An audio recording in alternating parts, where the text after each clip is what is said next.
For all things Pelicans, man. You're now tuned into the Pelican Postgame Report. Much love to the fam. Appreciate the flock, man. Let's get right into it. Coach Willie, he's on the podium right now. Here we go, fam. Box score, though, the 3-point Yeah, differential really had to have been it for you.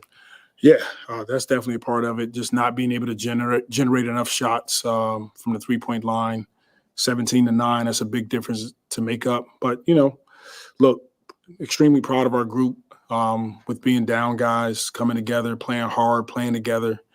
We came up short, and we picked a tough time to go into a losing streak. And look, the NBA is no one's going to feel sorry for us. We shouldn't feel sorry for ourselves. We got to keep our heads up and get back to work. The Orlando game was kind of the third quarters. Tonight was a lot of the third quarter. Just what did you see in that stretch there?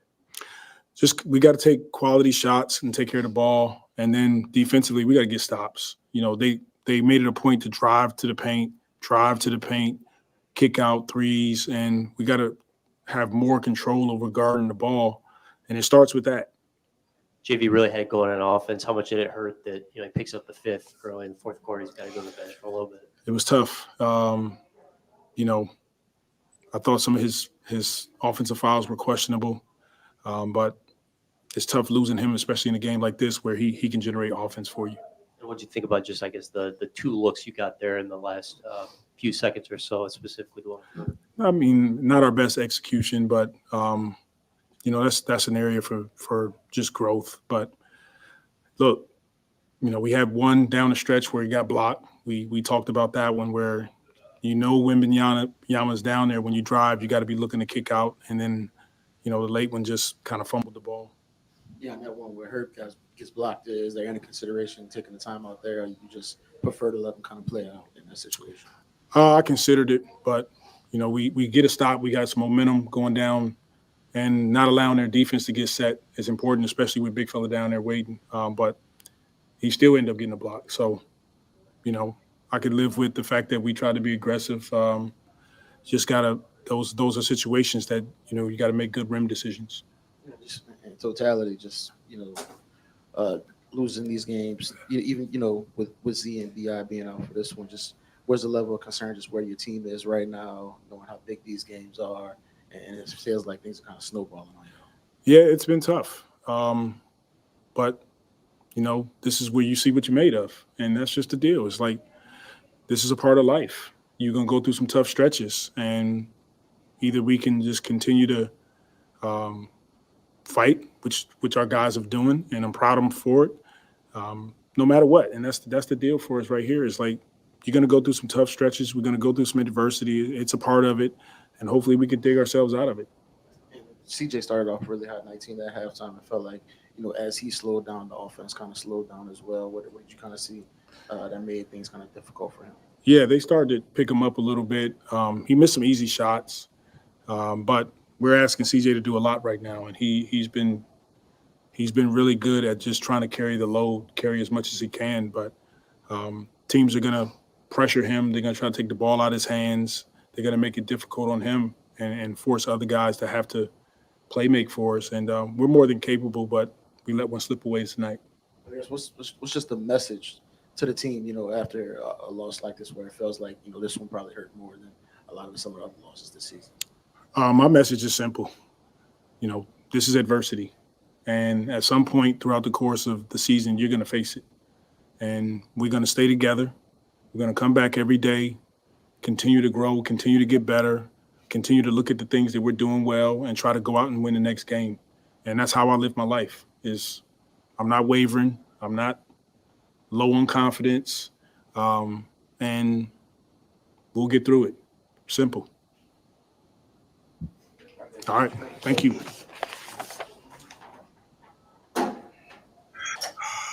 Man. Horrible. All right, shout out to the fam, man. Appreciate y'all being in the building for this one, man. This was a absolute crap fest. Shout out to Sean and Tasha, man. They Spurs won. We're not sore losers over here, man. Their team took care of business. They fought. Their team had more heart than our team, and despite the fact that we were down 2 stars, we still had enough to beat the Spurs. The Pelicans are imploding, man. They're imploding. This is it's coming at the worst time. It's right at an interval where they need these games. They need these games, man. How many games do we have left, fam? I think it's 5 games remaining. This is absolutely horrible, man. I don't know what to say about this. And like I told you, if they lose to the Spurs, I don't know what to tell you. I told you that, and I said, man, I'm thinking I'm picking them to win because I didn't think that they were that trifling. No disrespect to Tasha's and Sean's squad, but seriously, man, the worst team in the NBA, isn't that the worst team in the NBA? The Spurs are no, that's the Pistons and the Wizards, but definitely the worst team in the West, but not playing like it. They're 5-5 over the last 10, and they've been giving some teams some fight, and they were able to get one out of the Pelicans tonight. 111-109. Absolutely sorry performance by the Pelicans here. Willie Green just with the same rhetoric, and it's getting old and tired because I know if I'm old, I mean, it's making me old. But if it's old to me, then I know it's old to those guys in the locker room. This is pathetic, man. We can't afford to keep losing games like we are a 4-game losing streak at home. Let that sink in. At home. At home. 4-game losing streak at home. Pelicans now go on the road to take on the Phoenix Suns, man, to start a 4-game road trip against the Suns. Can they get a W against the Suns or go up to 0-5 the last 5? How about that? Yeah, absolutely insane, man. Straight implosion happening before our very faces, man, here with the Pelicans, man. Very sorry performance. I'm Big Q. We got Lexxah. I'm going to hit some of these statistics first, and I'm going to clear the runway so Lexxah can get everything lined up and to get her sights, get her ammunition, everything lined up so she can have direct area to kind of give her a clean commentary on Willie Green's sorrowful performance tonight, and the Pelicans, man, underwhelmed. How about Graham, man? I was thinking about naming this show tonight, fam, this recap stream, Graham's Revenge of Devontae's Inferno, because he lit the Pelicans' ass up tonight, and what a revenge game for Graham. 20 points for him tonight to help the Spurs win, and Wemby had 2 points in the whole first half. He came alive and just took them apart. So anyway, let's hit some of these statistics, man, and then we'll preview the Phoenix matchup. We'll open up the phone line tonight, and I know there's a lot of people out there that want to get their swerve on and won't talk about what's going on with the Pelicans and vent, man. The flock was upset, man. I was watching the comments on the live scoreboard, and boy, were people upset about this, because you can't get any sorrier than this. This is bad. Tonight, 44 of 86 by the Pelicans, 51.2% from the field. They were a ghastly 9 of 29 from downtown for 31%. The Spurs were 17 of 46 from downtown for 37%. That's the game in a nutshell. They were able to shoot those threes that kept them alive in the game. Not only that, but the effort, them moving around, playing defense, doing everything they had to do. The Pelicans were 12 for 12 from the foul line tonight, 10 of 13 by the Spurs, 41 rebounds versus 34, 34 to 28. The assist Spurs way, Pels way with the steals, 11 to 9, 8 to 2 with the blocks toward the Spurs and Wemby. 17 turnovers by the Pelicans tonight. Spurs also had 17. Fast break points, 14 to 6, advantage Spurs. Pels 58 to 50 with the points in the paint game.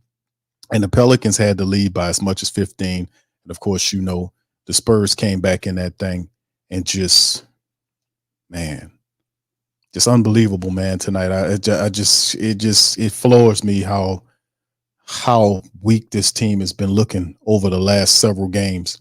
Top scores for the Pelicans tonight: 31 from CJ McCullum in 39 minutes of action, 13 of 29 for CJ tonight, 4 of 12 from downtown for him. He finished with 4 assists and 6 rebounds, 26 from Bell in 28 minutes, 10 of 12 from the field, perfect from the foul line.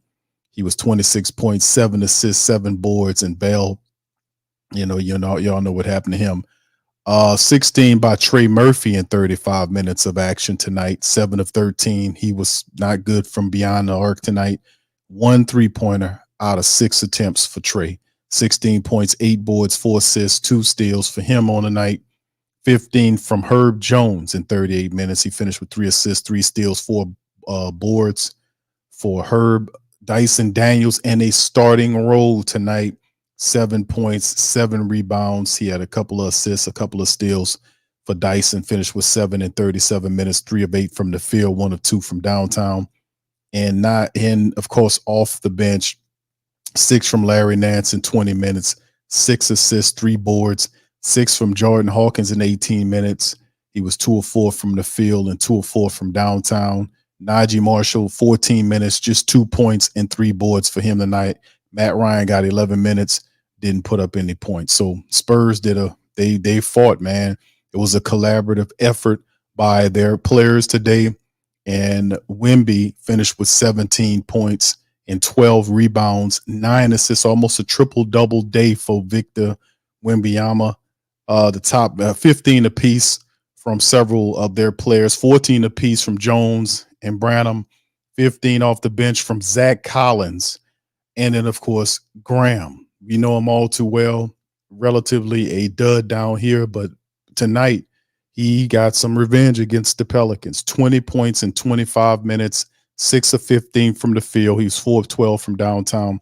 Not only just shooting it, but assisted 5 times, even have 3 steals, and even finished with a +5 and a plus-minus. Spurs took it away from the Pelicans tonight. They were scrappy. They wanted it more than the Pelicans. I don't know if the Pelicans felt like they were going to go up in here and just lay down to this team. We've been beating on the Spurs for several games, man, coming into the matchup. Just this season, the Pelicans had a 3-0 advantage, and the Spurs said, nah, we can't let them sweep us on the season series. Let's go ahead and fight, and they got the dub. They got the dub. And remember, the last time around, we barely beat them by 1 point anyway, and it was like, we're going to get this on the back end. Of course, we know Zion, B.I. didn't play in the matchup, but did we really need them to beat the San Antonio Spurs? Did we really beat them? I guess the answer would be yes, because we lost. Anyway, Lex, you listen, I'm gonna bring you in.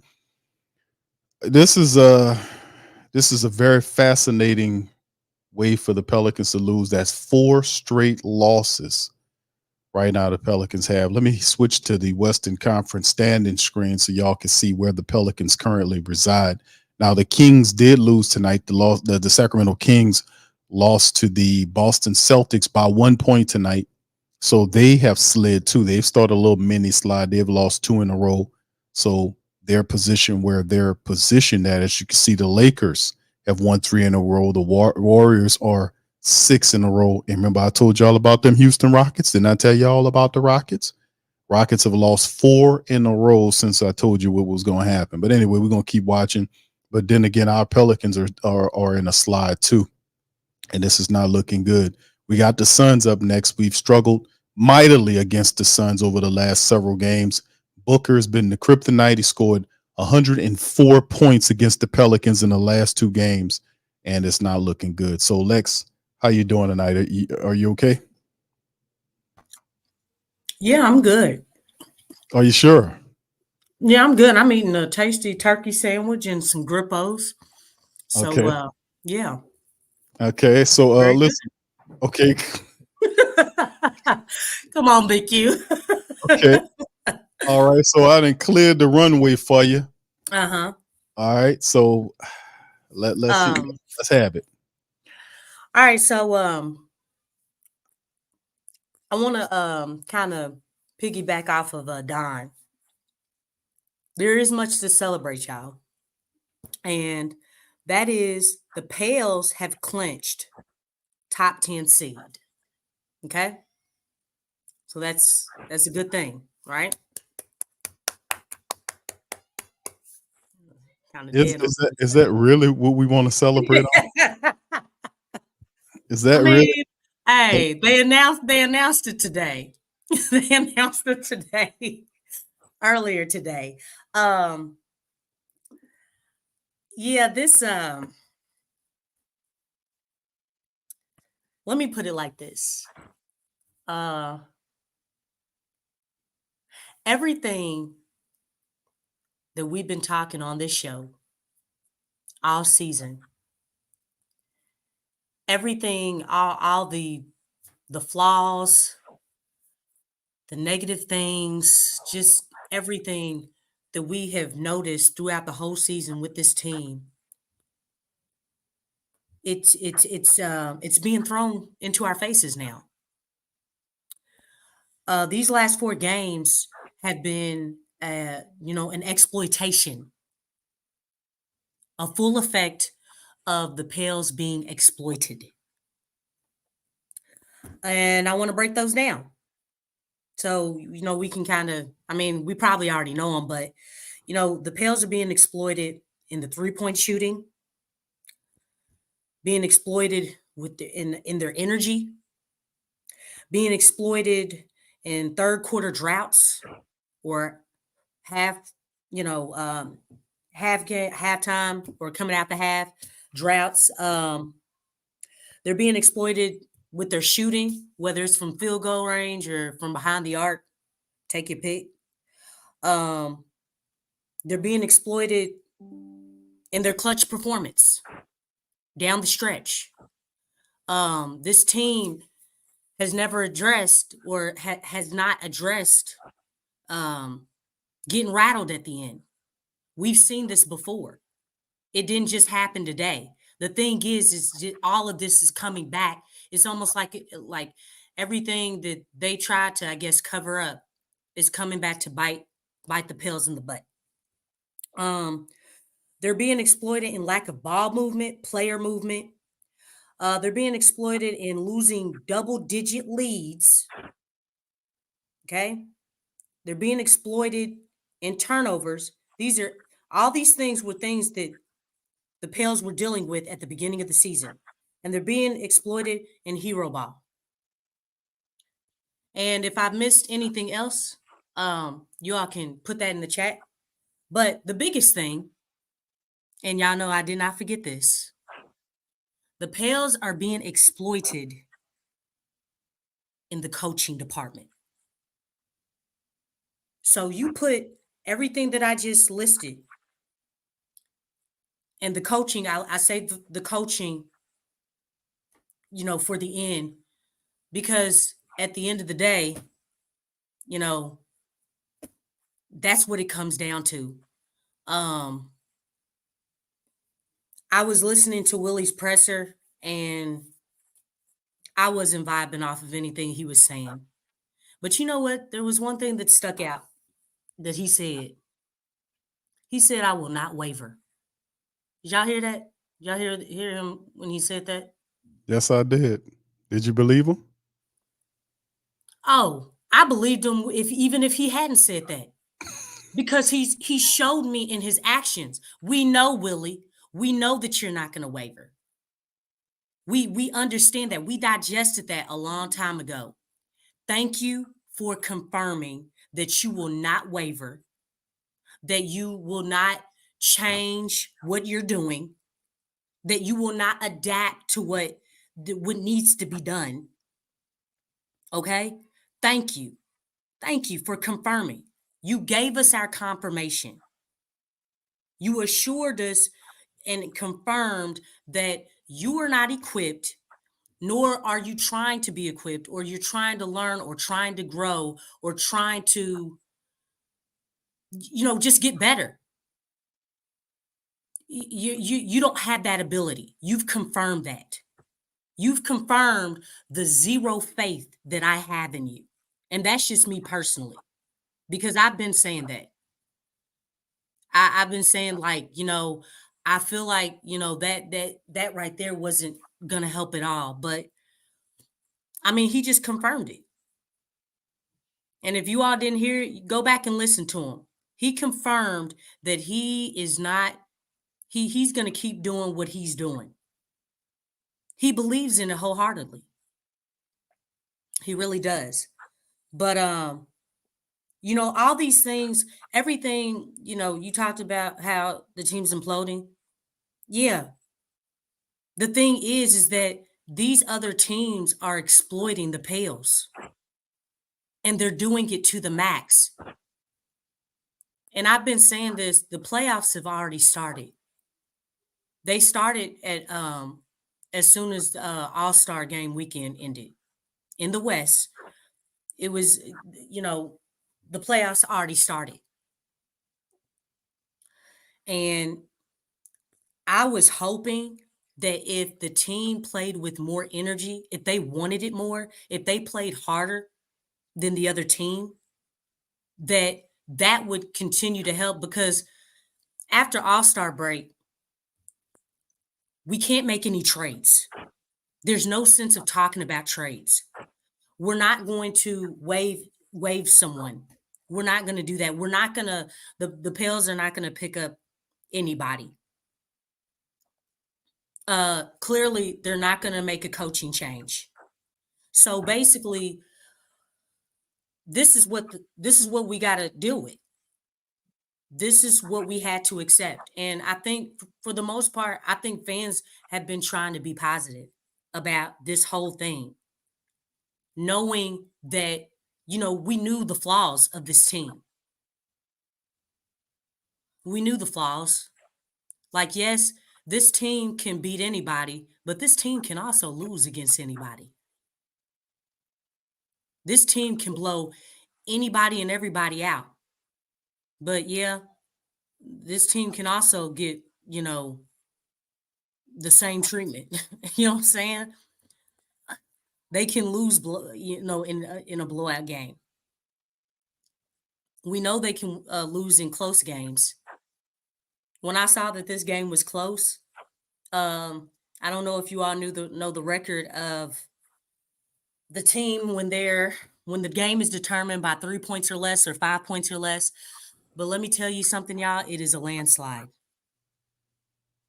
It's a landslide. What exactly is that record, Lex? Put it out there for the record. I want to say, because I was keeping up with it for the longest, Mhm. but I want to say it's like, it might be like 3-15 or something. Wow.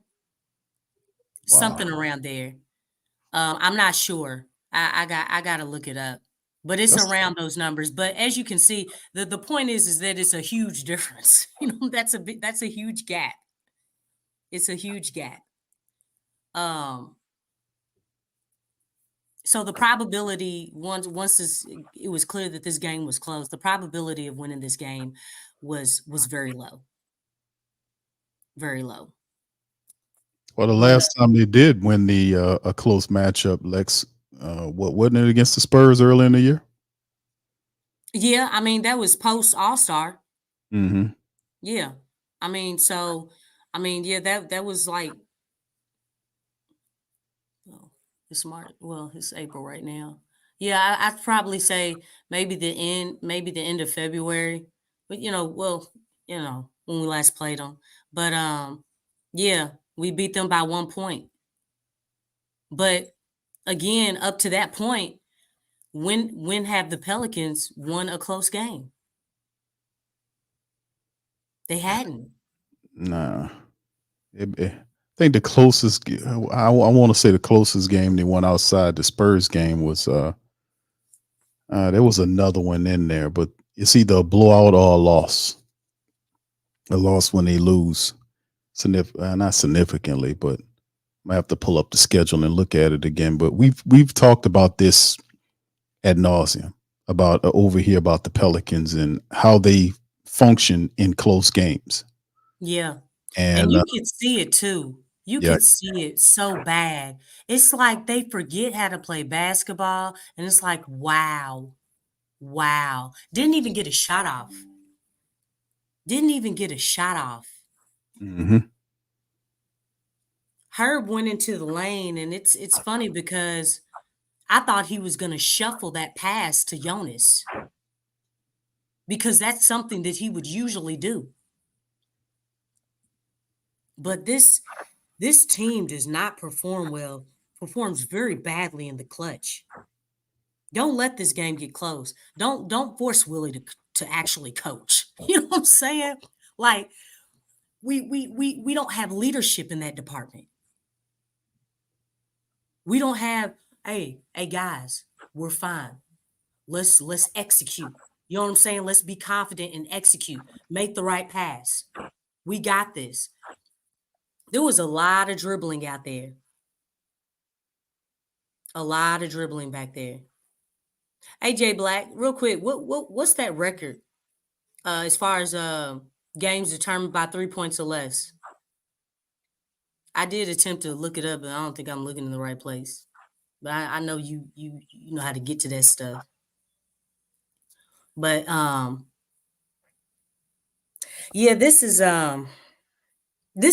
just being blown up in our faces. These are things that we already knew about this team, and we haven't been lying, Big Q. We've been talking about the flaws. Even I know Tasha and I forget other dude's name. They've been saying it. Yeah, Sean. We've known what this team was about. We don't come on here and lie about what's going on. We don't fabricate or deceive or anything. We tell the truth. Because I mean the thing is like I know I like to be honest about everything. Ain't no time to fool ourselves about stuff. Hey, we have a turnover problem. I mean, you got to own up to that. You got a 3-point shooting problem. You got to own up to that. I mean, the numbers don't lie about it. So ain't no sense in making it seem like we got it. I mean, this is a talented team, but there's been flaws with this team for a long time. And one thing I do want to say, I'm going to end with this, and I'll turn it back to you, Big Q, is that I think it's safe to say that we've seen this team healthy, right? Is that a fair statement to say? Yeah, we've seen it for a large part this season, more than we've seen it ever before. And I'll be honest, very early in the season, I actually felt like, man, we need to make some changes. I felt that very, very, very early in the season, especially on media day when because I didn't even like the way they were talking as far as and you remember that flash report, Big Q. Yeah. I had problems with y'all ain't even coming out with the right message for the season. I had a problem with that. I had a huge problem with that. So that was a red flag right there. But yeah, it's safe to say that we've seen this team healthy. But I think people saw this team, saw enough from this team a long time ago. Maybe halfway through the season, I think a lot of people started seeing it. But I think it's very clear now. It's very clear. You can only cover up things for so long. And one thing about the playoffs, and I've stated many times, the playoffs has already started in the Western Conference. Yeah, like when teams start to exploit you, you know what I'm saying? These are things that we were going to see in the actual playoffs, in the actual play-in. Teams, they start to dissect you, to dismantle you. That's why the playoffs is a different breed. It's not like regular season. It's a different breed because the thing is a team is totally focused on you. So just with this preparation stage of actually preparing for the real playoffs, we see how it's going. And let me tell you something. The ball does not lie. Back to you, Big Q.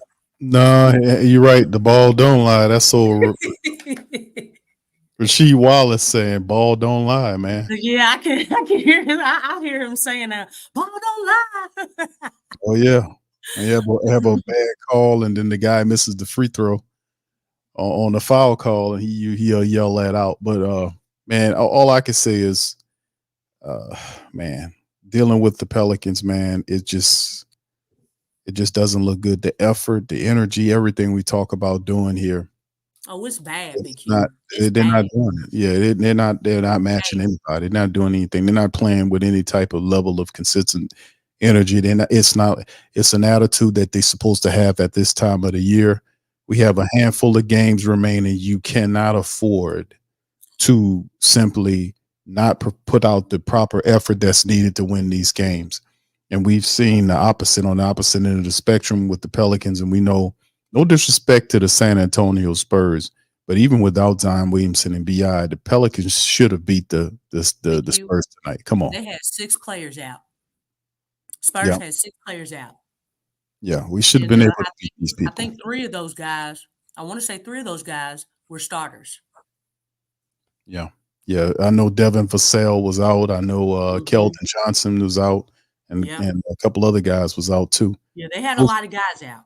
Mm-hmm. That's why Devontae Graham got to play, because he doesn't usually play. No, he doesn't. He doesn't. Yeah, I watched some Spurs games, and he don't usually play. So, yeah. Yeah, this is very odd, man. Very odd. Bad timing for the Pelicans to undergo a 4-game home losing streak. A 4-game home losing streak. Now, even to some of our most diehard faithful to say, well, Q, that was on the road. We had, it's tough. No, these are 4 home losses at a time where the Pelicans need to pick it up. Guess what? Only won 1 home game, and that was against the Bucks. Yeah. And just in case didn't nobody know, the Bucks, they struggling too. They got beat by the Wizards, and I think they got beat. Who they play tonight? Oh, I think they got beat by the Raptors, and the Raptors lost 15 straight.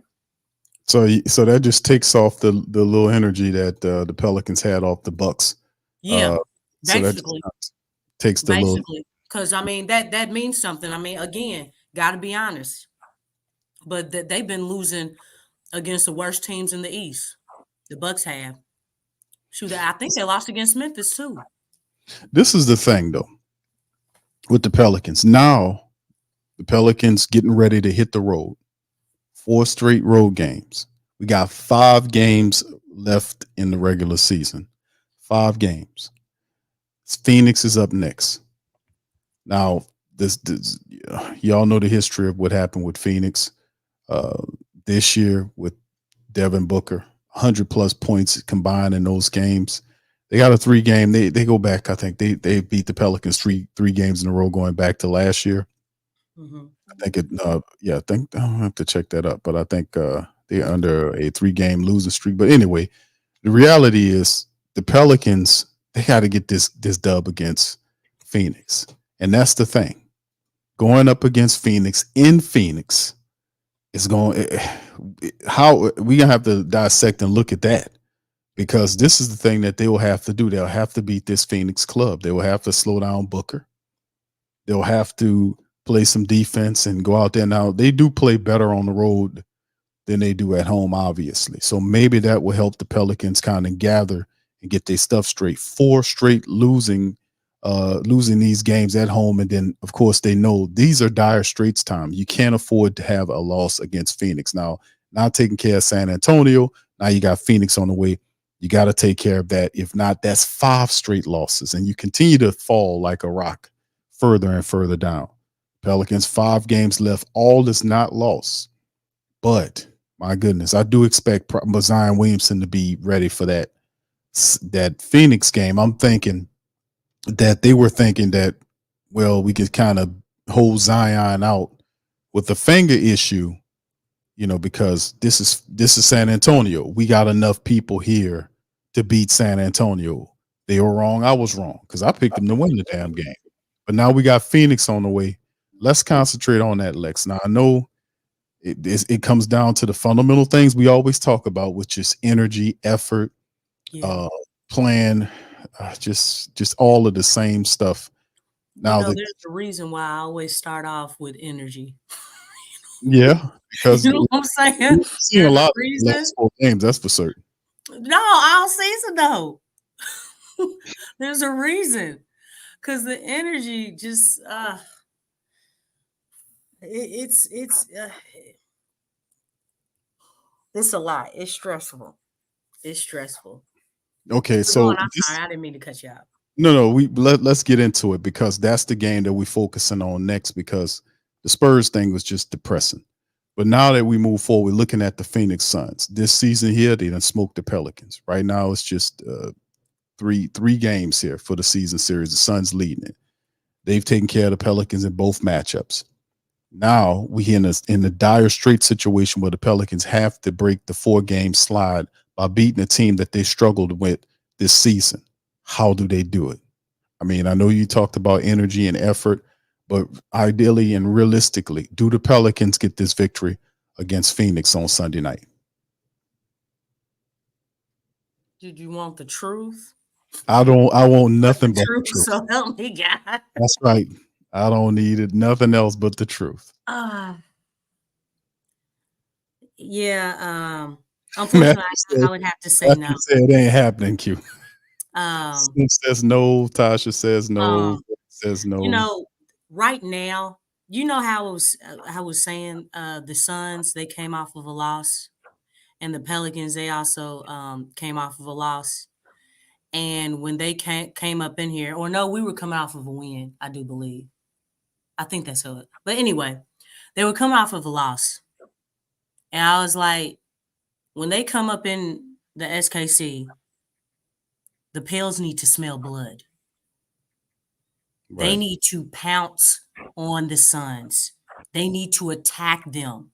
They need to break their spirits. Well, now the Pels are going into the Suns' house. And I'm not a betting woman, but I'm willing to bet that the Suns are going to be smelling blood. They're going to be smelling blood. And I really do think that they're going to come in with the mindset, we need to demolish this team. We need to steal their hope. You know what I'm saying? I don't know if y'all ever watch Avatar: The Last Airbender, but when the Fire Lord, when he was like, we need to steal their hope. The way that he said it kind of made me laugh there. But that's basically what it is, man. That's basically what this is. They, I think they're gonna look and be like, man, they coming off of 4 games in a row, and one of those losses was against us. Oh, we need to go in.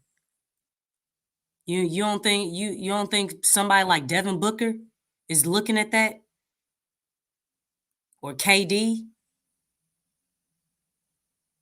I mean, really, all they need to do is just go with the blueprint that they've been going with. Because we all know what Willie said, right? What did Willie say? He will not waver. He just said that. So Willie just confirmed he ain't about to change nothing. I mean, Willie said that. The head coach of the Pelicans. I mean, yeah. He said it, Tasha. She heard it. And if you didn't hear it, go play it back. That's what he said. And that doesn't give me a lot of confidence. I mean, does that give you confidence, Big Q? Coming from the head coach of the Pelicans? And well, I don't. I need to see more from Willie. Willie's he's stoic, man. It's a stoic reaction to, and it's just totally. It's just something that he needs to break character. This team needs to be shocked. But at this point, it ain't happening. They got to come out of character. Somebody got to do something because and listen, I'm not afraid for them to be in. I'm not afraid for them to be in the play-in. The thing is, usually you want to shoot higher. You want to make the playoffs and not be in the play-in. The way it's rounding out, the Pelicans are going to have to fight their asses off in the play-in against some very good teams. And But they might as well just not play. If they're not coming out to play the right way, they might as well be like, they might as well forfeit. Like, that is so important. That is so important to come out the right way. Like, do y'all want to play or not? Are you all trying to do something or not? Do you want the league to respect you or not? Do you have a chip on your shoulder or not? I mean, people been taking shots at the Pelicans all season long, and even when the Yeah. Pelicans are handling their business, you have Draymond Green said what he said during the All-Star break. Nobody's worried about the Pelicans. Nobody worried, but he said it. Nobody's worried about the goddamn Pelicans. And Barkley said, "Huh? What you said over there?" Nobody's worried about the Pelicans. And then, of They- course, Jimmy Butler said what he said, and then we still slapped him across his face. But at the end of the day, the Pelicans, man, to make the next step, this is not the way to do it. Now, there's still time left, and they still control it to a degree. But you have to beat a team like the Suns, who you struggled with this entire season. Man, You have to Willie be at able the to take care. helm, Willie at the helm, and I'm not trying to be negative or depressed, but I mean, he just said he ain't changing, man. He literally just said that. He said he ain't waving. He ain't waving. Yeah, because he believes wholeheartedly in everything he's doing, even though the team is losing. Even though dude, apparently something isn't right if you're losing. I mean, I don't know if you were on your trying to get your 10-game losing streak on like you did last season. You know what I'm saying? Henceforth, every 10 games, he's going to change. Is that what it takes, Willie? 10 games? We clinched the top 10 seed. You know what I'm saying? We clinched that. So what, like, we just talked about the record, what the record would be for the games left. I mean, if I'm not mistaken, he's trying to get to that 10-game losing streak. And by that time, he'll make changes, right? Do we even have the 10 game?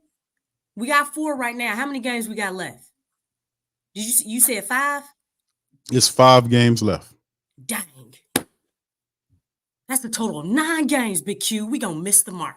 You know what I'm saying? We're not even gonna get to the 10. So for the 10-game losing streak, right? We probably not, Lexxah. I mean, what's interesting, man, it's just at the end of the day, man, it's an effort thing where it's just not happening, man. And Willie's got to bring these guys together. Let's hear a little bit from CJ McCullum, fan, before we go to the phone lines. Here we go. Here we go. Could have done better. Those last 2 there were could have gone ahead or maybe tied. Yeah, I got to try to get us a better look on one of them. We broke, 10 seconds. Ball got inbounded to Dyson and came to me 7, 6, 5. I got to try to get us a better look. Once I broke the 3-point line, I knew it was like, we needed to get a 3. So I tried to flip it back to her, but I just got to make a better play for us. So that one's on me. And just big picture, I mean, like, this is at 4. How do you just make sure this doesn't, kind of snowball and really warp things? And we just got to continue to compete, get back to the basics. I got to play better. I think it just starts from looking within. Everybody looking from within and figuring out how you can contribute more and be better and be more efficient and more consistent throughout a 48-minute game. And when we do that, we'll have a better result. You got off to a really hot start, 19 at halftime. What do you think things just kind of went in a different direction after halftime? Just missed shots. Just got to continue to trust the work, continue to get to my spots and live with the results, and be better. I think that's the biggest thing. I had a good first half. Didn't shoot the ball well in the second half, and that was part of the difference in the game. But, I mean, we got to guard better collectively, 1 through 5. I got to guard better. Everybody's got to guard better and give ourselves a chance to win some of these games. And when we get stops, it makes the game easier, and we didn't get enough stops to execute down the stretch tonight. And obviously, the injuries to the guys you have make things tougher. Where are you just what you're feeling on just where the team is mentally and just how they're handling this, and what it's going to take to kind of bounce back. I mean, we lost a few games in a row. Lost a game tonight that we feel like we should have won, and it's not getting any easier with the games we got coming up. So we just got to continue to stay mentally tough, continue to get our work in, get the rest when you need to get the rest, get the treatment when you need to get the treatment, and be ready to bring a real effort on Sunday against a team that's been playing well and has beat us the last few times we played them. Yeah, I think now it's just the All-Star break. It's 5-8 at home. What are you kind of seeing in some of these home games where you guys aren't able to carry up momentum from some of these big wins y'all have on the road?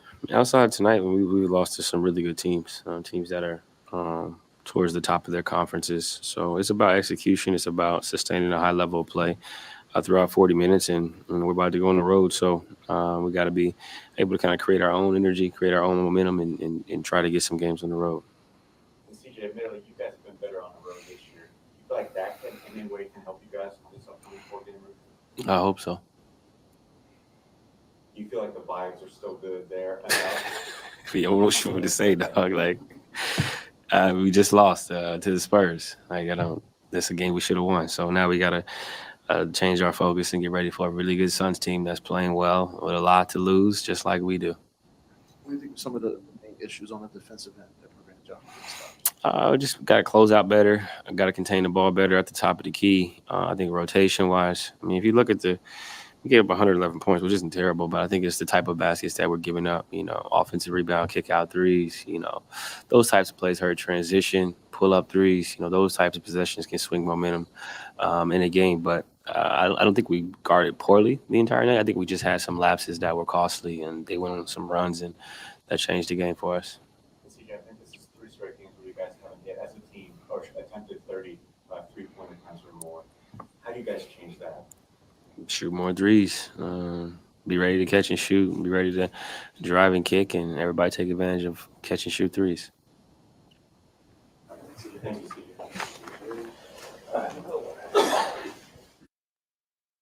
All right, there goes CJ. And man, got to do something. Phoenix up next.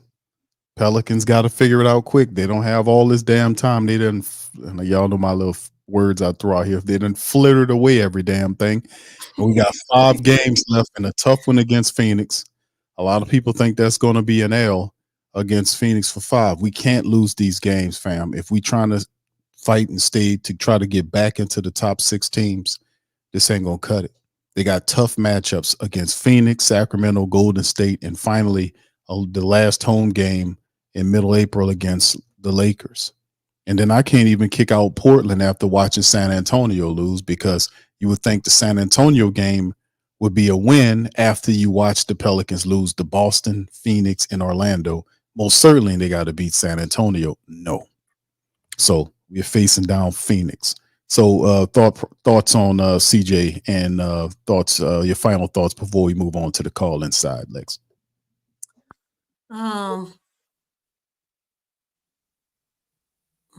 Well, I don't know. CJ, the politician, I tell you. He said too many lapses. I mean, they were some huge lapses. I actually expect more from CJ. Just the fact that out of everybody on this team, he has the most experience. He has been to the conference finals. And for him to be in the conference finals, it seems like he's one of the major ones who panics the most down the stretch. Like, he doesn't calm everybody down, nor is he able to calm himself down. And that's very odd to me for someone of his caliber. I don't know. I don't know if he did. I don't really recall him doing this in Portland. I mean, obviously you have a guy like Dame who's locked in on Dame time. He doesn't, he plays loose. So maybe that kind of covered up or gave him his composure down the stretch. Whereas in this situation, you don't have someone like a Dame to give you composure. You have to be that guy to be poised. and guys just kind of feed off of you. But I mean, clearly he's not that guy when it comes to that. But it is very interesting how he'll dance too much, over dribble, or get into the lane and turn the ball over, or really just not get a shot up.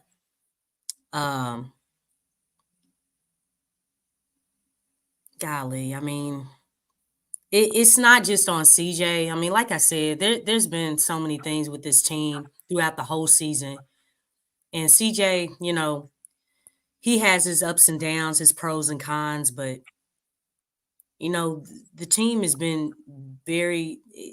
They haven't addressed anything, Big Q. You know what I'm saying? Like, we like, and that's why, like, as far as with the energy, and I come back to that because when you play harder than someone, when you want it harder, want it more than someone, like, that makes a difference. That kind of compensates for all the flaws and the things that that you need to work on. It kind of, yeah, it just covers those things up. And if they would simply do that, that would actually help this team out a lot. But because they're not coming out with the right energy, or the energy is not consistent, or they're just going through the motions, not playing like they're hungry, not playing with a sense of urgency. Like, literally, when they lost that 13-point lead, they were playing like they were panicking. Like, what are you panicking for? You can't do that, man. I mean, you can't just start losing your head and forget how to play basketball.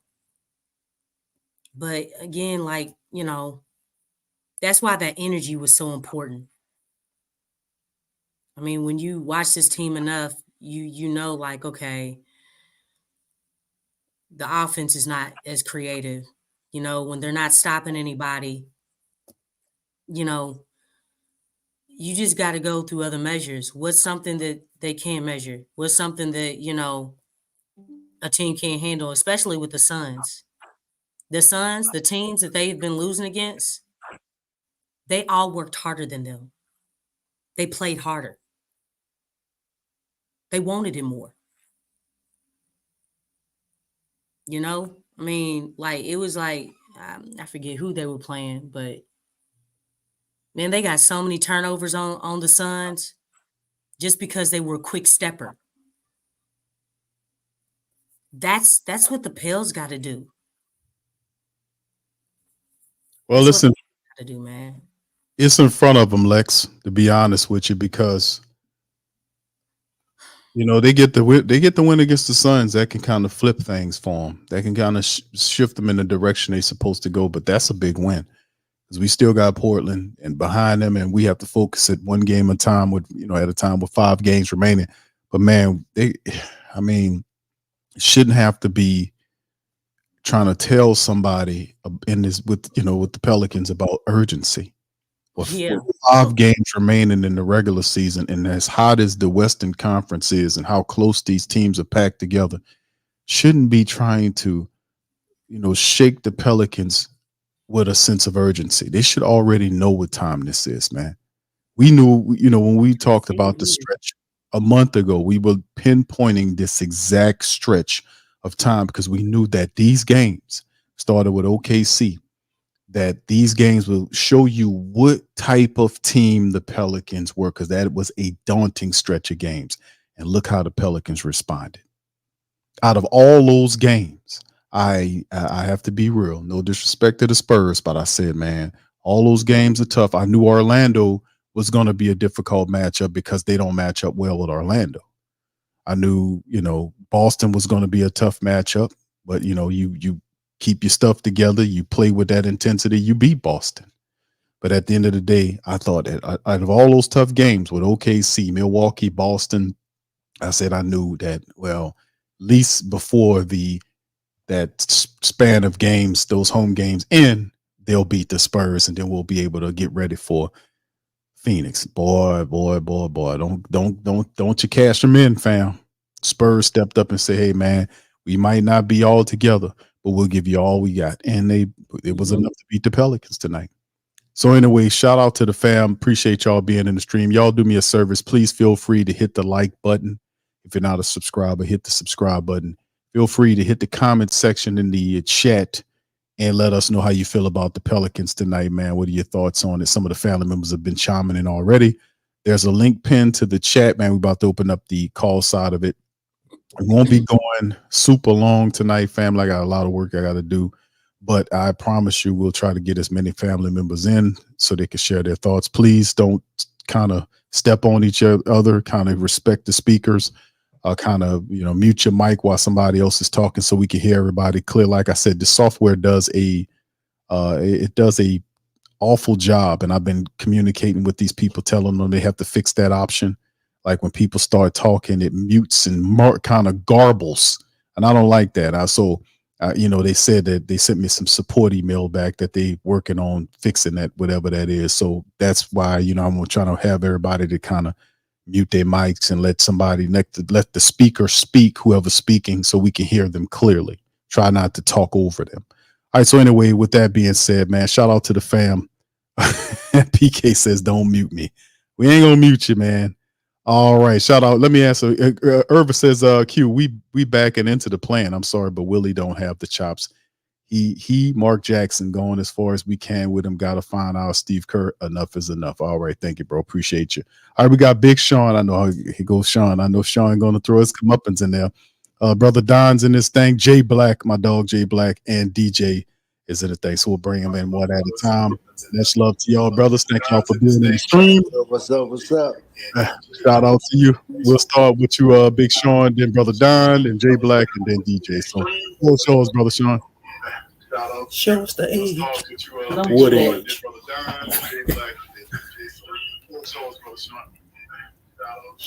Lord have mercy. Sean, can you hear? Yeah, you can hear me. Yeah, I can hear you, brother. Go ahead on and talk your stuff, brother. The floor is yours. Show us the edge, eh? Y'all saw that edge, eh? Man, you've been talking way out stuff about my Spurs, bro. But Lexxah, I know you've been seeing how we've been playing lately. I've been watching both my Spurs, of course, and y'all garbage pail, bro. I'm like I saw the game the other night, but I wasn't on the recap show, but I watched it later, like the next day or something like that. I told Tasha, man, that's what they come in at. If that's what they come in to do against us, bro, we gonna whoop them dudes, man. And honestly, lately, tonight was the worst game we've been playing lately, and we still beat y'all. So I mean, it's any given game night, dog. I mean, we've been beating better teams than y'all. We beat the Knicks with Jalen Brunson. We beat the Phoenix Suns 3 out of 4 times. We beat the Thunder. Dog. You can't take us too lightly, bro. Our record this point of the season, your record is what you are what your record say you are, but lately, it says a little something different to me. But I mean, like I was saying about y'all, I mean, y'all looking a little lethargic, bro. Look like y'all ain't got no fight. I mean, just like Lexxah be saying, they have no energy. We started off this game like matching y'all energy, and my wife was like in a little panic, like earlier when we was down by like 15. I said, man, this game is. I said, Tasha, this game is winnable, man. All we gotta do is show a little spark. All we need is a little spark. Lo and behold, third, fourth quarter, when Wemby show his tail, the fourth quarter every game. That's all it had to be. 2 key blocks, game over. That's all she wrote. Bruh, and I mean, this just a little lightweight warning.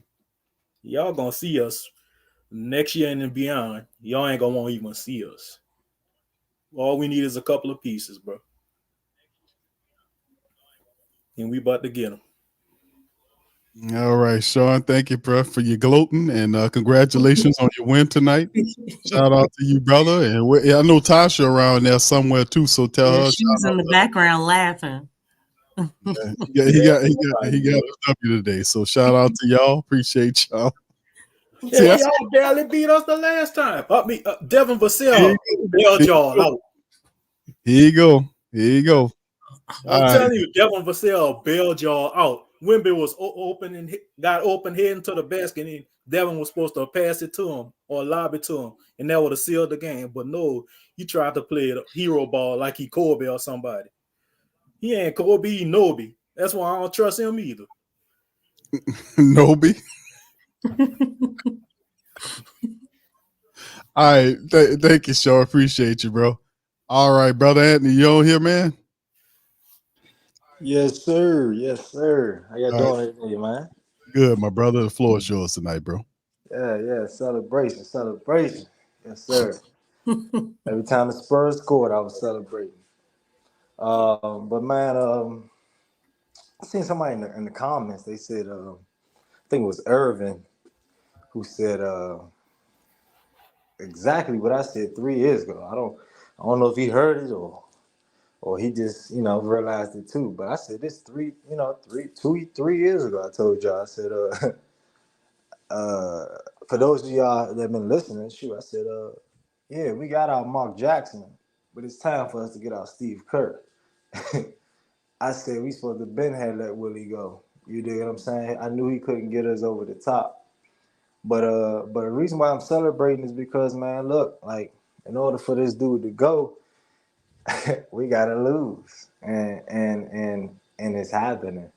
And I'm happy because, like, he got to go.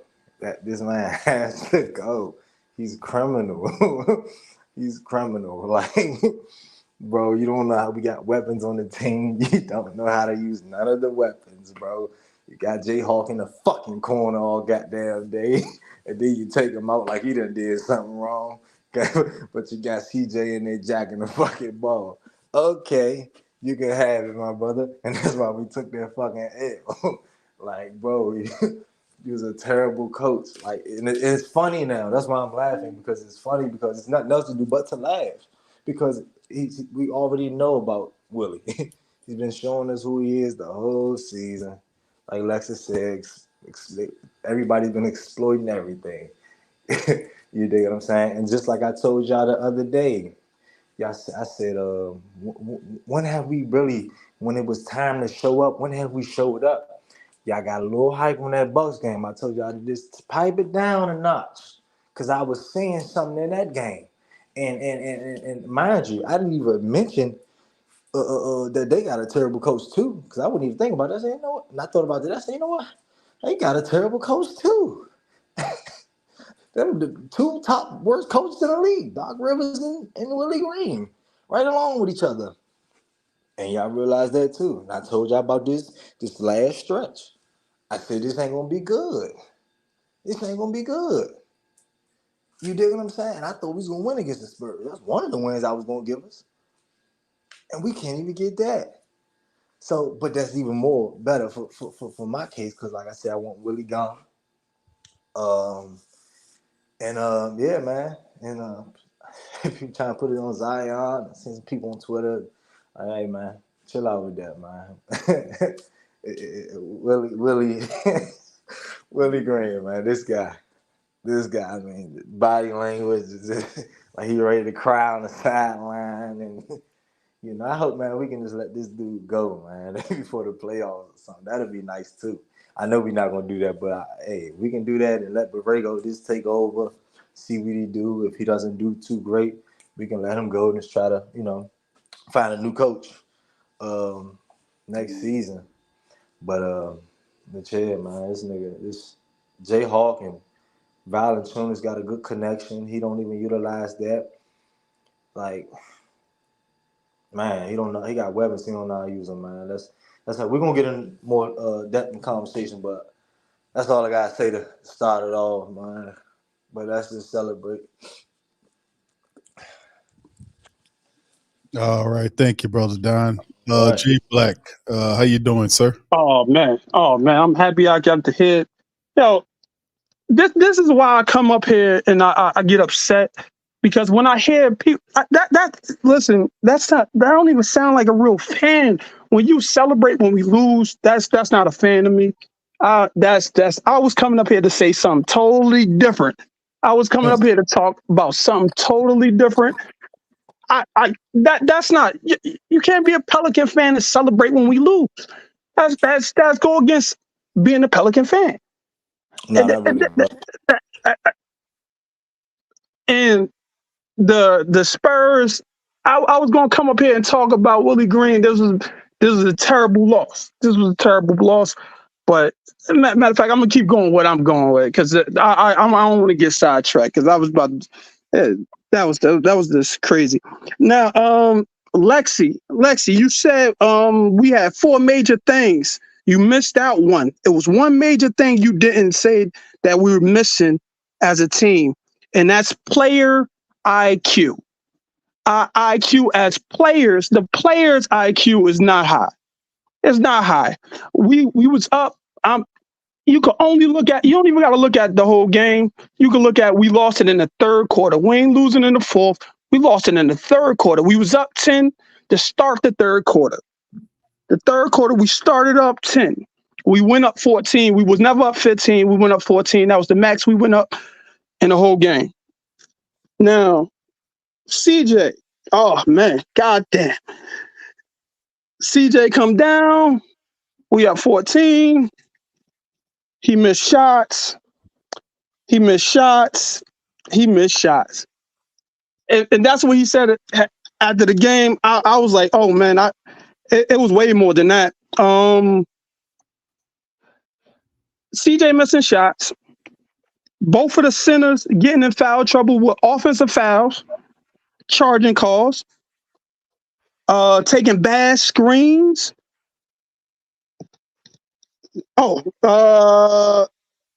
Trey Murphy with the late turnover. That was in fourth quarter. I ain't even gonna go over that. But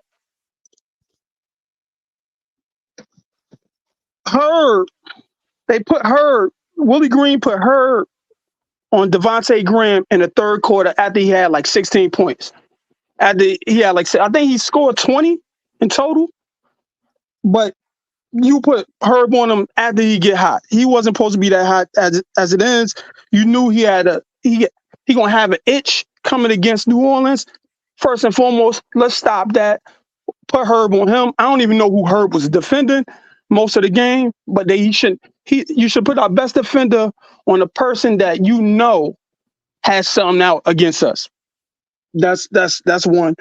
I just got a bunch of bad CJ shots. CJ coming down. I think it was 3 possessions in a row. 3 possessions in a row. Miss, turnover. And it was in the middle of the third quarter. And then Willie Green, we up 14 with our regular defense. This motherfucker turned it to a zone. He did a 2-3 zone. I said, why is he in a 2-3 zone? I don't know. They hit, I believe, 3 threes in that span and cut the lead into like 8. Wait, what was it? It was 14? No, they hit 2 threes. They hit 2 threes. It was already down to 8. I believe that. So it was a 14. Yep, 8. Now he goes out of the zone. No, matter of fact, he was in the zone for a minute. Yep, we was in the zone for that long, doing all that crazy shit. Then what happened? Larry Nance get a steal. Larry Nance get a steal on Devontae Graham. Instead of slowing the ball up, we was up 80-86. He tried to throw it full court, get a steal. I said, come on. Anything that could go wrong did go wrong in that third quarter. I think they lost the game in third quarter.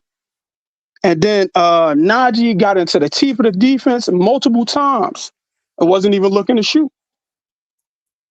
When Binyama wasn't even on the court at the time, at the end of the third quarter, he had like an easy bunny, passes it back out. Dyson saved the possession by doing a floater and making it. But it was just a lot. It was a lot in that third quarter. We was up 10. We was up 14. At the end of the quarter, they hit 2 threes and tied the goddamn game up. 86-86. I would say this game, I would have fired him after this game. I'd have fired Willie Green. This is a fireable offense. Them other games, those against teams that the matchups was crazy. This was not. Hold on, Jay Black. What did you just say? Say that again. I said this is a fireable offense. So let's celebrate. But they ain't gonna do that. I ain't celebrating nothing. But we was losing. We lost to a team that really wasn't even trying to win. They really wasn't trying to win. But these bad plays, bad picks, people didn't want to shoot at the end. It was all a hot mess. To play basketball. Yeah. Probably. Probably. I mean, that's what I heard. That's what I heard, Jay Black. They forgot how to play basketball. Didn't nobody want to shoot? No. Didn't nobody want the ball? Nah, because if you're the best player at the end, CJ was the best player tonight, right? He considered himself he would be the best player. He didn't have the ball in his hands, right? Now one of our best scorers tonight was Valanciunas. He takes his own self out the game by getting dumbass fouls. So then he couldn't play most of the fourth quarter when they making a run because he in foul trouble. It was just so many. It was so many like crazy things. It started in the third. We was up 10. I was like, yo, we this should be a win, but we gonna mess around and lose this game. But we don't supposed to lose against a team that we beat all year, and we're gonna lose a game that's crucial right now. Like, and at this time, and we lost it early, I wouldn't mind.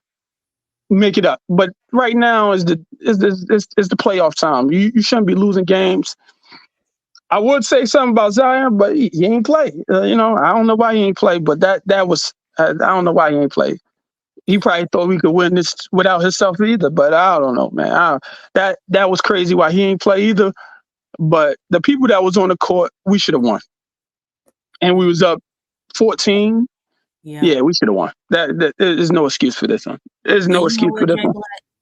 They you know how they are with Zion. Usually they make the call on whether he's going to play or not.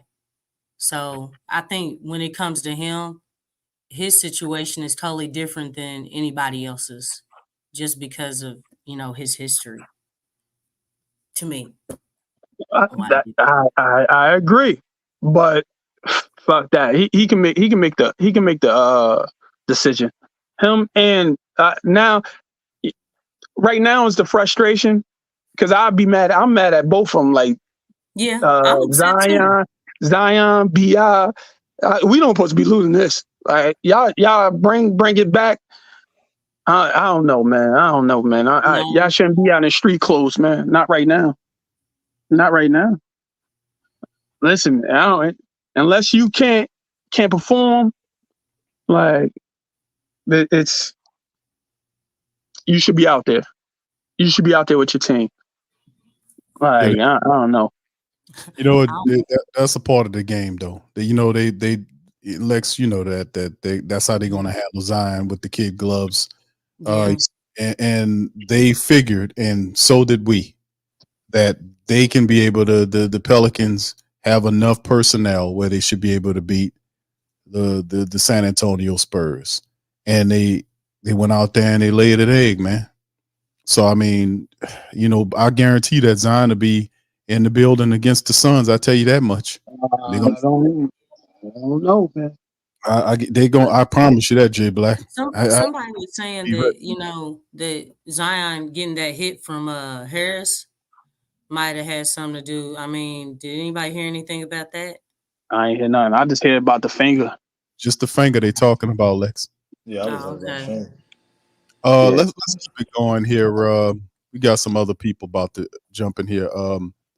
DJ, you're next, and then we got Tasha, the better half of the of Sean and Tasha. So I'm gonna need my money too, DJ. So go ahead, DJ. You up next, brother.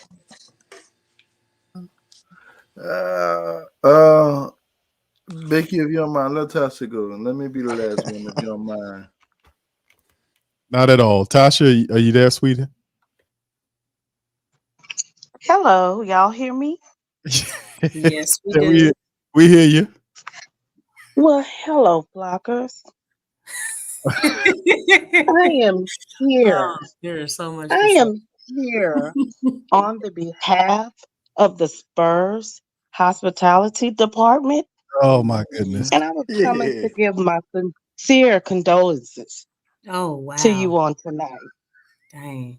I also want to give you my sincere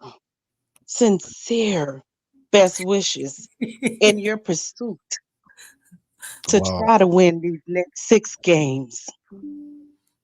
However, I just want you guys to know that it has been so awesome being with you guys tonight and playing with you guys tonight. I just want you guys to know that we will be lifting you guys up in prayer, and especially Zion with his little pinky finger that he hurt. We'll be lifting him up with that too. Also, he broke a nail. We'll be lifting him up in prayer. And so I just wanted you guys to know that we over here in the Spurs Hospitality Department are lifting you guys up. And we just love you guys so much. Okay, family? Thank you so much. You guys okay over there? We good. Okay? We doing okay.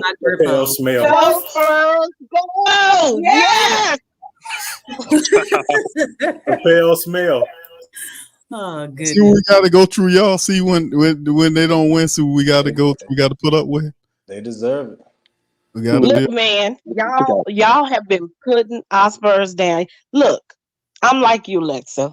I know that our Spurs stuck the whole year. Believe me, we know. I have been triggered. I have been going through. I have been having breakdowns and everything behind my Spurs. Okay, there has been times I will admit I have not watched the games because it hurts me that bad. So I know we suck, but you know what? Y'all suck too. Okay, y'all suck too. Nah, okay? we ain't gonna go that far. No. Okay. Not with 45. Jay Black, come on now. Let's not be in denial. 19. We got way more than 19 wins though. We suck right now. Yo, Jay Black. Okay. We got way more than 19 wins. Sit up here with 45 wins. Come on, Tosh. Come on. We know that we And them 19 beat y'all 45 tonight, didn't they? Tonight, you got 1 out of 3. Yeah, that's one. That don't count as 45. Is your math wrong? 1 out of 3, brother. We good. Y'all got 1 out of 3. We got the season series is 2-1, brother. So y'all got to win tonight, but we 2-1 on the record. We got a career high points history against y'all. I think we scored 145 against y'all this season. Yes, we had our career high against y'all. What have you done for me lately? Oh man, why don't? Hey man, 145 is a historic number. Or you want to talk history? Don't go down that history road. You don't want to go down that history road. Don't name anything with Tim Duncan, Ginobili, or No. or Kawhi, or Robinson. You talking about the present. Iceman. But he brought up history. Don't mention any of those people. Don't mention any of those people, okay? I don't have to go none of that because Greg Popovich ain't never win nothing without Tim Duncan. Oh, man. They black. Oh, Jay. I live on the hill. I live on that hill. Oh, He never won nothing without Tim Duncan. Don't talk about my pop. He ain't win nothing without Tim Duncan. Y'all ain't never won nothing. Oh, I'll be honest. Hey. All right, tonight the Spurs. Okay.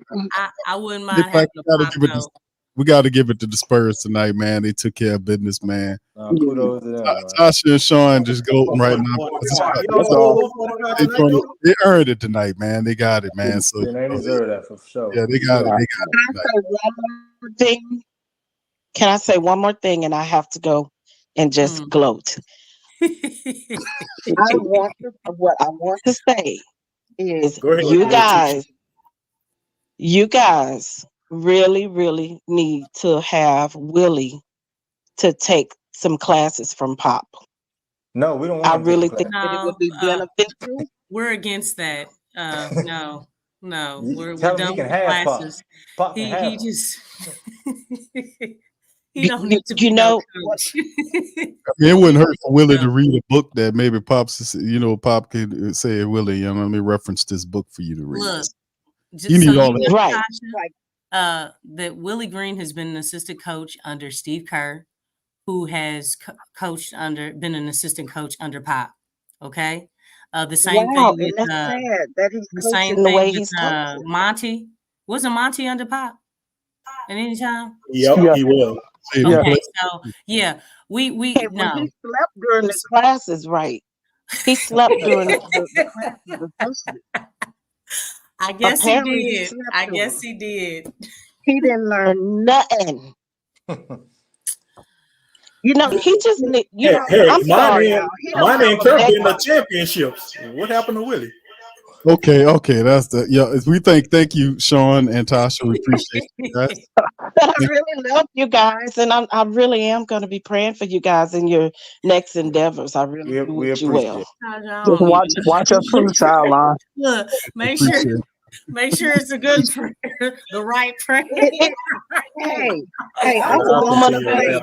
Not with bad intentions. Just watch us from the sidelines, man. I ain't gonna pray, but I ain't Jesus. He the one perform miracles, and it's gonna take him. Yes, he perform miracles. Yes, he does, and it's gonna take no more miracle to win a doggone championship because they ain't got it. No, we never said championship. I mean, obviously. And we had Tim Duncan. Well, that's how Q and DC been talking championship. That's what they been talking. That's what you want to talk. We don't talk nothing else. I mean, exemplifying that though. I ain't talking nothing else. Y'all best chance was last year. I'm gonna admit it. Y'all best chance was last year, but then Zion got hurt, and that went out the window. We had multiple chances. Every time we had a chance, we had DeMarcus Cousins, Anthony Davis, Rajon Rondo, Drew Holiday. We were supposed to win the championship that year, but he got hurt. DeMarcus Cousins got hurt. So things happen. I'm talking about like with y'all current core. Y'all best chance was last year. Our best chances, period. We going to the playoffs. I don't know about best chance. We got a lot of good years in front of us. These some young guys. So my Spurs ain't the Thunder going beg to differ. What? We gonna end up in the class of the West. You all gonna end up in the class of the West. Definitely. Book it. We gonna be the class of the West. And you said a lot of games that y'all won. You said teams that y'all beat. Like, do we want to say our resume or who we beat? Do you want us to go down that resume? The Suns. Did y'all beat them? Nah, we never beat them. That's crazy. And we beat them 3 times out of 4. So what's up? They was taking y'all serious? Yeah, they was taking us serious because we beat them the first 2 times. They had to take us serious. Okay, that's great. Y'all beat we beat the Timberwolves. So did we. We beat Denver. Nah, we ain't beat them yet. Okay. we oh wait, y'all was talking about that our current win. We just beat who we just currently beat. Miami Heat. 111-88. Nobody talking about the great Postra that we just beat the brakes off him. Nobody talking about that? Miami? No? All right, I guess. Cleveland, we beat Grizzlies. We beat the shit out of y'all all the time. Except tonight, gotta get one. Last time, y'all beat us by 1 point. We set a record against y'all too. 140. You just skip it over that though. That 145. How long ago was that? That was last year. This season, but last year. Was it last year? Probably was, but I know it happened. 2023. It happened though. What happened? All right, probably. All right. We beat the Rockets. Beat the Jazz. Who can beat the Jazz? Mavericks. We beat the y'all beat the Mavericks? Nah, we ain't beat the Mavericks. Oh shit. Y'all beat the Warriors? Yeah, we beat the Warriors. Oh, congratulations. Y'all beat the Warriors. Beat the Kings. We beat the Kings. Oh, Clippers. Did we beat the Clippers? Nah, I don't think so. You can't. I'm gonna run out of teams. You gonna run out of teams because y'all ain't beat every team in the league. Y'all only got 19 wins, and you said 3 of them was Phoenix. So y'all only got 16 more wins. So y'all couldn't have beat every team in the league. Because it's 30 teams in the league. It's 30 teams in the league. We beat y'all tonight. Oh, wait. Did y'all beat every team in the league, though? No, that's not possible. All right, man. Oh, y'all making the playoffs. Did y'all beat every team in the league? All right, man. Did y'all beat every team in the league? No, we beat close to most of them. We beat most of them. Did y'all beat every team in the league? No, we didn't beat everybody, but we beat most of them. We beat most of them. That's the question. No. Oh wait, we got a chance, and we beat Phoenix. If it was a fifth, we'd all be drunk. No. We all wouldn't be drunk because y'all not making the playoffs. Y'all need to be drinking. Neither is y'all. Y'all only going to the play-in. Wait, we can't. We already in the playoffs. What are you talking about? Like, we in the play-in. The playoffs is two different things. No. Play-in is to play in to get to the playoffs. That ain't no playoffs. Oh man! God, you still thinking? You still thinking like it's the pop series? Still make the wasting conversation. Yo, man. J Black is. Yeah, I ain't gonna go. There's no need. Y'all got our has-been, Devontae Graham. No championship. Yeah. Devontae Graham. Y'all can celebrate a 1-3 against us. At least y'all got one game. What were you at the other 3 games? That's just interesting. Like, where were y'all at? Where was we at? All right. He answered the question with a question. Where were we? Where's Waldo, man? Where was y'all at tonight? Where was y'all at? We talking up now. We right here. We ain't backing down. We don't back down. Where was y'all at tonight? Sean, you got a 2-point win tonight, brother. It's all good performance. Y'all got a 1.1 the last time y'all played us. I mean, what? I keep going back to that 145, the 110. You're not speaking on though. I do not care about that 145. Oh man, see, that's what I tonight. How about you want to go back? You don't want to go back. Go back? What? What you talking about? We talking about the present. Who won? We're talking about this season. We're talking about this season. Y'all won. Y'all won tonight. Thank you. Y'all won. Shut up. You can tell you're not used to winning. God damn. I'm not used to winning. No. Y'all don't know what a championship team look like. You want to go back 10 years? Y'all wasting conversation, man. You want to go back 10 years? You want to go back when I was a kid? Like, we're going to go back 20 years. Come on, man. Boy, that's proves to me you young and dumb. Go ahead.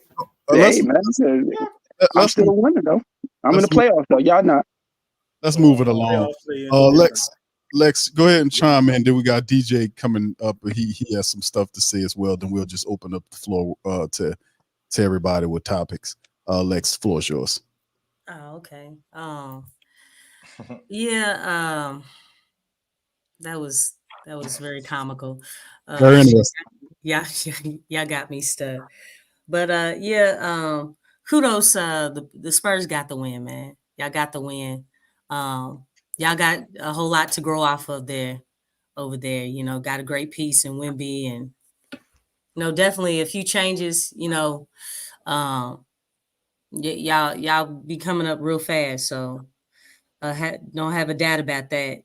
As far as with the Pelicans, really, I think at this point, just where we are, the Pels to compensate for all the things, and Jay Black, I did hear you when you said the player IQ.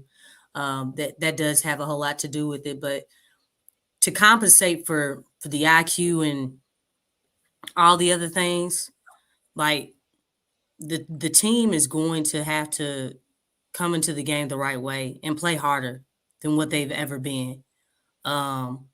It's just been too laid back. There's a huge, and we talked about that just the persona of the team is laid back.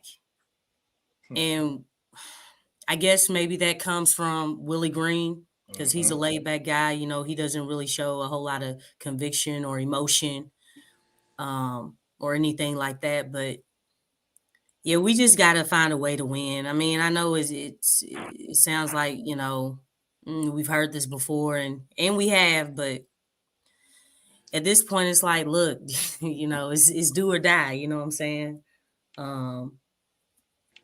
But just got to find the answer.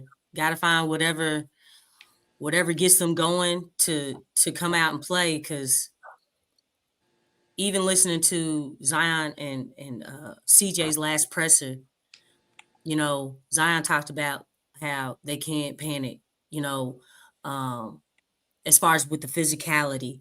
They have to match the physicality. They can't, let guys, just get physical with them and not get physical with them back. And then CJ talking about playing with a sense of urgency. It's like, we've been talking about that stuff. I mean, it sounds like a broken record when we hear, Willie Green. We've heard this before, give them credit. I'm tired of the credit, y'all. I am so tired of the credit. I want to ask the panel and the chat something. Have you all ever heard another team or other players giving the Pelicans credit? Hell no. And I've watched some of the other pressers. Really, you know what they do? They like, man, yeah, we messed up. That's what they saying. Yeah, we let them get this. We don't ever say nothing like that, man. We the ones giving people credit, and ain't nobody giving Pelicans credit. They like, hey, yeah, we didn't do what we were supposed to do, or we should have won this game. That's how they talking. But yet Willie's sitting here giving people credit, giving other teams credit, giving coaches credit. Like, dog, like, we got to stop with this credit thing, man. It's like, that too nice attitude is not helping us. Golly, I mean, we just need to choose violence like 2.0. You know what I'm saying? Because yeah, it's frustrating. It's that passive attitude. It's that very passive attitude. But yeah, I think until the attitude really changes with this team, we can't really get over the hump, because the attitude is too laid back, too much credit for other teams, too passive, too laid back, too cool, too, I don't want to say, like, I guess, well, calm and collected. We just got to change all that, man, because it's not working. We won't get where we need to get to with that type of attitude. At all. All right, thank you, Lex. DJ, floor is yours, bro. All right. First of all, how y'all doing? Good, man. Think about that money. The Pelicans fan base still alive. You know, we're still fighting. First things first. I'm basing this loss off of three people. My first one is CJ, and I'm gonna tell you why. Trey Murphy, and as Lex said, our coach Willie Green. Here's why I see them three people. We're gonna start off with CJ. The reason why I say CJ is because I don't know what quarter. I think it was in the third quarter, and I think they shot a three, and Trey Murphy shot a. I think it was at the 5 minute, somewhere in the 5 minute mark, and I think we was up maybe by a couple of points, and CJ just ran down and shot a three and bricked it. I'm like, why are you shooting three? We don't need a three. Just keep driving through the lane. That was in the fourth quarter too. Third and fourth quarter, he did that. Oh, okay, cool. That I hate that about CJ. Like, if we got a good little league or some type of leeway, you know, it ain't like I just hate when CJ do that. Willie. Who else to say? Willie, CJ, and who else to say it? Oh, and Trey. Trey had a bad game from deep. He was like 2 for 5 or 2 for 6 from downtown. He had a bad game. But he kind of held his own. I can talk about JV about the fouls. Like Coach Willie said, that's the only thing I agree with Willie Green in his press conference. A lot of them foul calls was questionable. Willie, I've been saying this through at least the whole season. And it comes down to whereas we don't have Zion, we don't have BI, and we don't have Jose. And I'm like, well, at that point, you're going to have to play Matt Ryan and Jay Hawk. Well, of course, Jay Hawk got in the game and made 6 points, 2 threes, and he took them out. Matt Ryan, he didn't do too much. We didn't even get to see Najee Marshall at the second half. I mean, he could have played EJ Liddell. Y'all know I'm big on these so-called draft players that they've been watching when they drafted them. You didn't play Cody Zeller. Like, the small ball lineup is not working really. Try something else. You can put Larry at the 4 if you don't trust EJ Liddell. You can put Larry at the 4 and Cody Zeller at the 5. I mean, Willie, I think this is the last and final year of Willie Green as a Pelicans head coach. Like I said, a lot of them foul calls on JV was questionable. Shout out to hear me out now. And it's the last thing I'm gonna say. Well, second to last thing I'm gonna say. Yes, the Spurs did beat us. But it's the players that beat us. Like Devontae Graham, an ex-Pelican player. Kudos to him.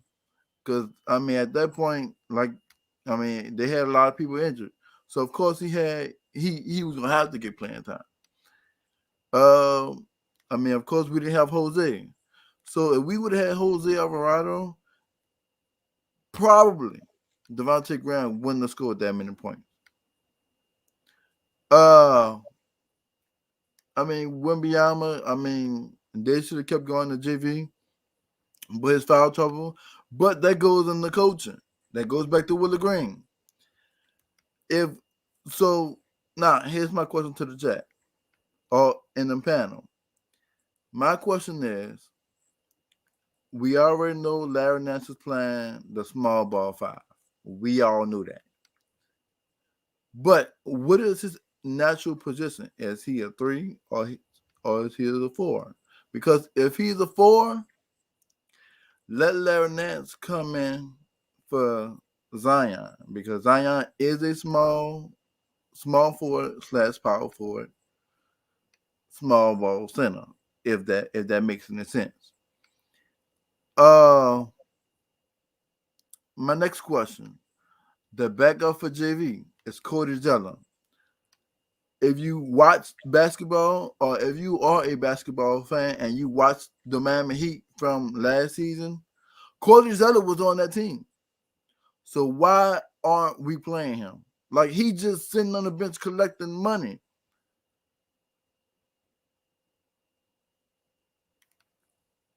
Where's so? Like I said, this is what it lasts. I believe this is if David Griffin don't make a change at coach,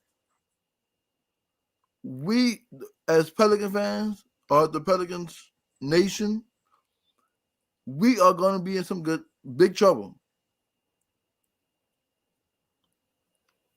Y'all already are. All right, DJ, you that's okay, fam. So let's talk. Let's jump into some of this stuff, man. Dealing with the Pelicans, moving forward. Good commentary by all. Let's focus at the next game on against the Phoenix Suns coming up on Sunday afternoon. We talked about that. Getting on, righting the ship, fam. Panel, let's get to that. What do you guys think we need to do realistically to get this together? And do we have what it takes to get through it? What do you guys think about that? Let's start with Jay Black, and then we'll work our way around. You're saying, do we have the what it takes to? It depends on who plays. Zion don't play, he don't have a chance of hell. Zion plays. It still is not really a good look. We got to play like an 8 game to win, and right now they're not clicking. They're not clicking on all cylinders. So, and they're making like rookie mistakes. They making preschool mistakes, high school mistakes. They're NBA players. They shouldn't be making these this many small mistakes that's turning into longer runs, and we up 10 and giving up multiple 3-pointers. And when you up 10, that's just like, you supposed to make people earn a basket, earn two points, and double Devin Booker. Like that would be a start. Like the double Devin Booker, make somebody else beat you. If somebody else beats you, hey, live with it. But it can't be Devin Booker. He beat us for the last 3 games, I believe. Him by himself, scoring 50, 3 games. The last 3 times we played him. So if they're not going to figure something out with that, running multiple different coverages, but this team, you could run a little zone here and there, but you got to run multiple defenses against them. But we'll see. I don't have faith in it. I had faith that we was going to be 6-2 on his last 8 games. We won 4 at home. So I ain't making no more predictions. This is over. So we'll just see how this rolls out.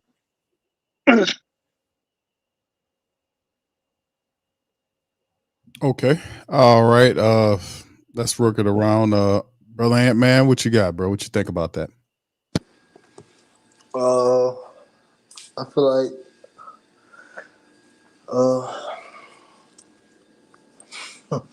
like Jay Black got some points. I mean, yeah. I mean, it depends on who plays. don't think we think with Bi not playing, right? He's not gonna play, right? Mm-mm. Yeah, he probably No. won't. So Well, I think Zion plays. I don't know about Jose, and Bi is definitely not going to play. right.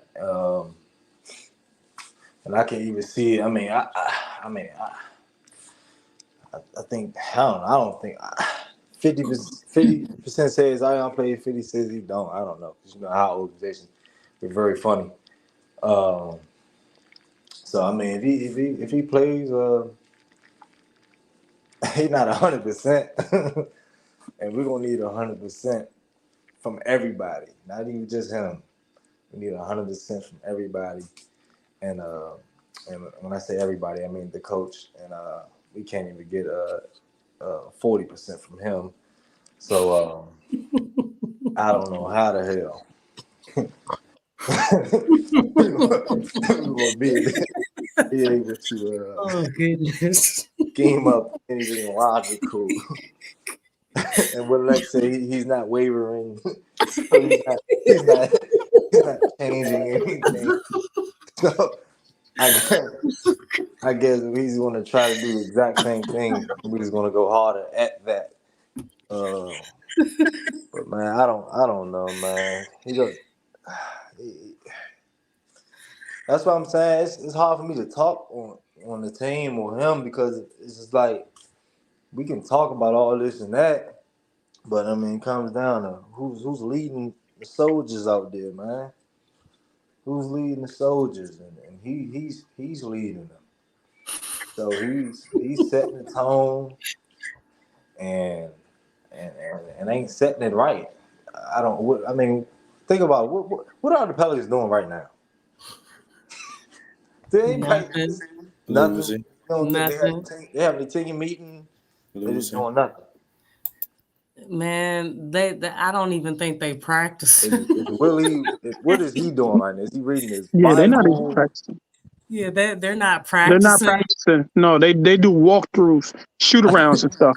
Yeah. I think Willie must be. I think right now Willie's looking at the tape and he's really confused about what's really going on. And he's like, "Fuck it, I'm gonna stick with the same exact thing and winging this shit." Oh goodness gracious.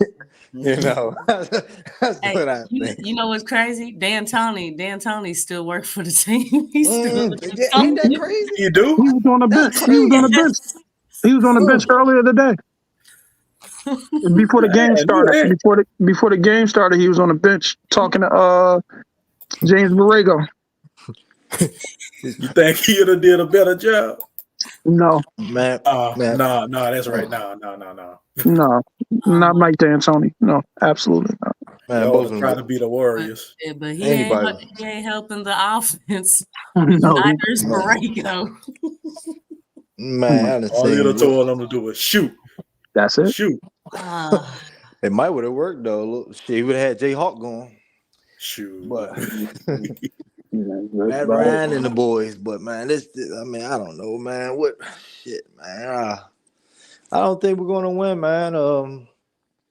Can we beat who we got? The Kings, and then we got the Trailblazers coming up, and then even with the Kings, man. Y'all, we kind of been beating them, but I think they tired of getting beat, and I think they might step it up on us. They're still getting beat, Don. They just lost against the Celtics. They've been struggling. But the Celtics, though, Lexxah, they lost by 1, didn't they? Well, they lost their last game too. Let me see who they played. But they lost Heck, the Celtics by 1. the Celtics, I think they're gonna win it all. They that good. Right. So I mean, and they lost by 1. We'll see. They gonna come ready. The only thing about them is I don't trust Jason Tatum, man. That dude gets soft when it comes to everybody say that. Yeah, no, I don't think they're gonna win it all. But they got a great chance. Man, I don't. Man, yeah, man. We're going like what's her name? Maybe we just gotta pray, Drew man. Holiday, man. Maybe it's Drew Holiday, put him over the edge or something. He said Drew Holiday. What? I don't know. So you how do you feel about Denver? Who? Denver? Yeah, I mean it's gonna be against Denver and the Celtics. So you think the Celtics will get Denver? They can. Yeah, that's a great series. What you want to see? Well, we're gonna see. We're gonna see how the playoffs roll anyway. So it's weird if things happen. If everybody healthy, then that probably is the likely matchup. But stranger things happen. So And then we're capable of dropping to what, the ninth seed, ain't we? you could drop all the way to the 10th seed actually. Yeah, Okay, so now we clinched top 10, Don. Top We 10, clinched 10, but we can't go lower than 10 because Houston got Did we- eliminated. can Willie win 2 playing games? Nope. It depends on who you saying we playing against. If you're some good so, teams. Because so y'all gonna either get the he can't. Lakers or the Warriors. Yeah, that ain't. no, Yeah. no, And they don't play the, when it comes to the playoffs. no, the play-in game is the 7th against the 8th, and then the 9th against the 10th, and the winners out of those play each other. No, the losers play each other. But now I'm saying if we had dropped down. I think the loser, dropped down. yeah. So the winner of the 9 and 10 plays the loser of the 7 and 8. Yeah. So if we 7, we play the Kings right now, and the Lakers play the Warriors. Whoever win out of that and whoever lose out of that play each other, and the other team. Then Yeah, So- last time that play-in tournament we had that we won at one time, it was just in our favor because we was going against the Spurs, and then we went against a team that we matched good against, the Clippers. But this time we're gonna have some problems because, man, we Yeah, match that was- good against the Kings too, but yeah, no, we the don't. Kings, that's it. But Hey, the other teams, man, you got the Warriors, championship caliber team, And that Lakers have been together for caliber, years. And Well, and like you got the Lexxah be Lakers. saying, y'all gotta change y'all energy, dog, if y'all gonna win any of them games. Because Yeah. the way y'all been looking lately, man, that's why I wasn't surprised we beat y'all tonight. Y'all was looking lethargic, man. Y'all been looking lethargic lately. Hey, yo, big It's Tom, from bro. it's from that guy leading the soldiers. would you saying that? But Willie Green is the coach, but we don't have no floor general. So Rajon No, y'all Rondo don't. talked about that Y'all earlier. don't. Yeah, Rondo that's talked true. Y'all don't. Rondo said CJ is not a floor general. He's more Him of a scoring guard. So and he said, DeMarcus Neither is talking. Zion. He ain't Yeah. a floor general either. I know. He He's said just we a don't have bully in no, the paint. He ain't no general though. but our floor general was Jose Alvarado and Brandon Ingram. Brandon ain't Ingram saying too leads in assists, and Jose as our point guard off the bench. So when those both went down, we really don't have no floor general at all. Like, so there's nobody to calm the troops. So if and CJ just gonna go the Portland CJ coming down, taking fast threes, ill-advised threes. If he hot or not, if he was hot taking these shots, I could give a little leeway. He was Portland. 3 for He go 14 Lee. tonight. He go Lehigh. Forget Portland. yeah, God damn. Yeah. But it was just, it ain't nobody to settle the team down to get quality shots from people that got it going or search for mismatches. There's no mismatch hunting. It ain't Nobody on this team does it though. no I mean, mismatch hunting. That's no, why I'm saying- you Go talking on. about no, so I was watching the LeBron and JJ Redick podcast.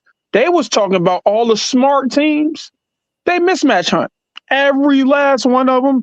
That's what Phoenix did to us. That's what Boston did to us. That's what Orlando didn't really do that to us. They kind of just beat us because they had a matchup. They had more size than us at multiple positions. Right, But because they had about the same level of energy y'all had that game. I watched it. They only yeah, had like a couple of spurts where they got ahead and they never lost the lead. and the reason they beat us, they credit what's the guy that came on? Joe Ingles. Joe Ingles tell them because they was gonna get erratic. He told them, "Yo, stop taking all these wild threes.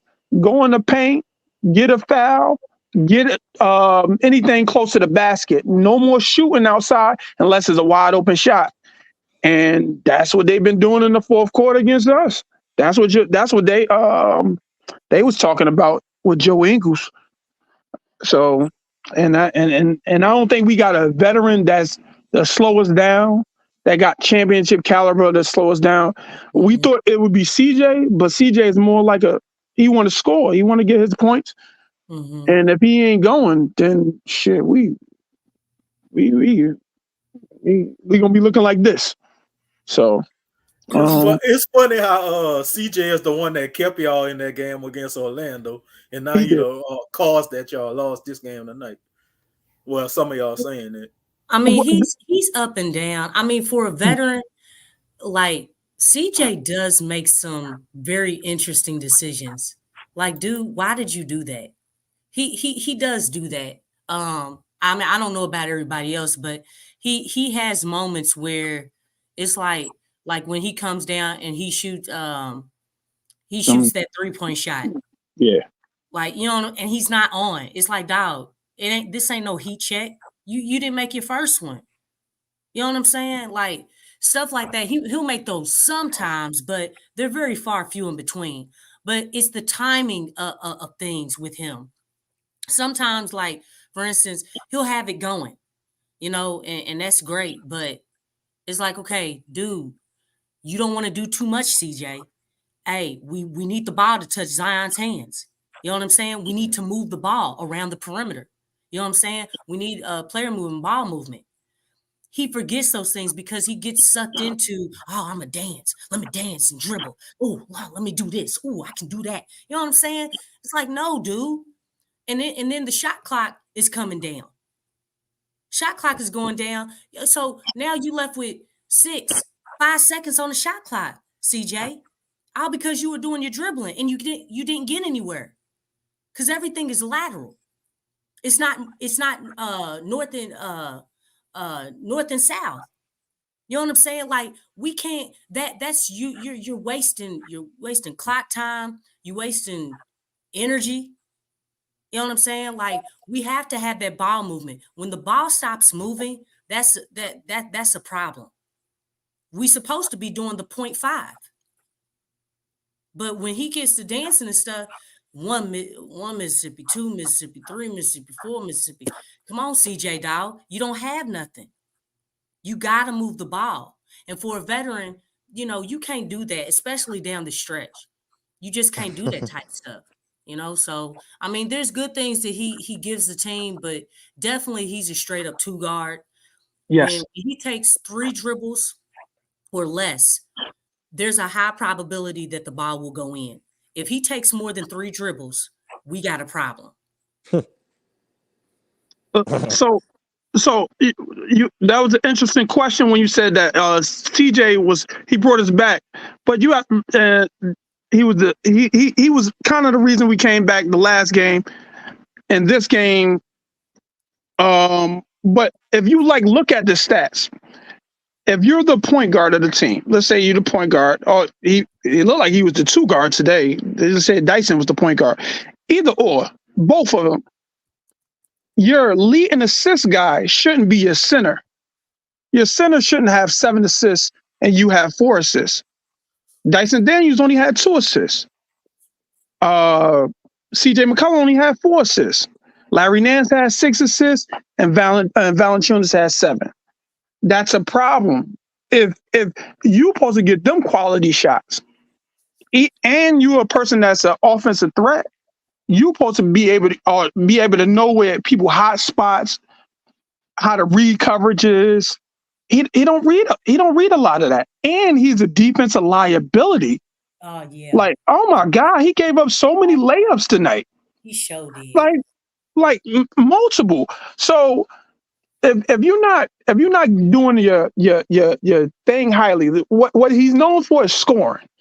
If he's not scoring, he's not providing nothing else. He's not providing assists, floor generalship. He's not a defensive guy, like momentum. Like, what is he giving us? So he actually becomes a real big liability. You trying to plug a hole, but you creating the other holes. Like, there's so many holes in the shit.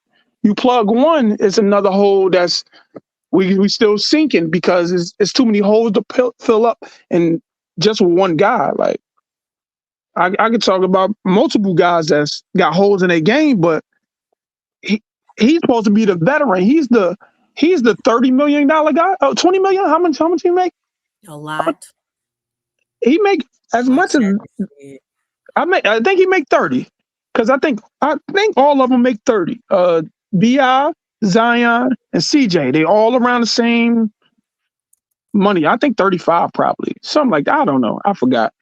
But they're not giving you that production. BI is out, Zion is not here, and CJ is he scored 31 points. That was great.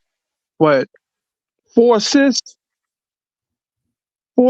3 turnovers, and I swear he had more than 3 turnovers, but the stats say 3 turnovers. So, I could be going on days and days about this, but CJ, he's the point guard.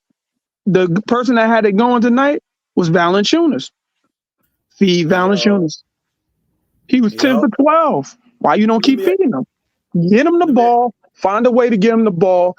Let him score. He'd create mismatches for everybody else.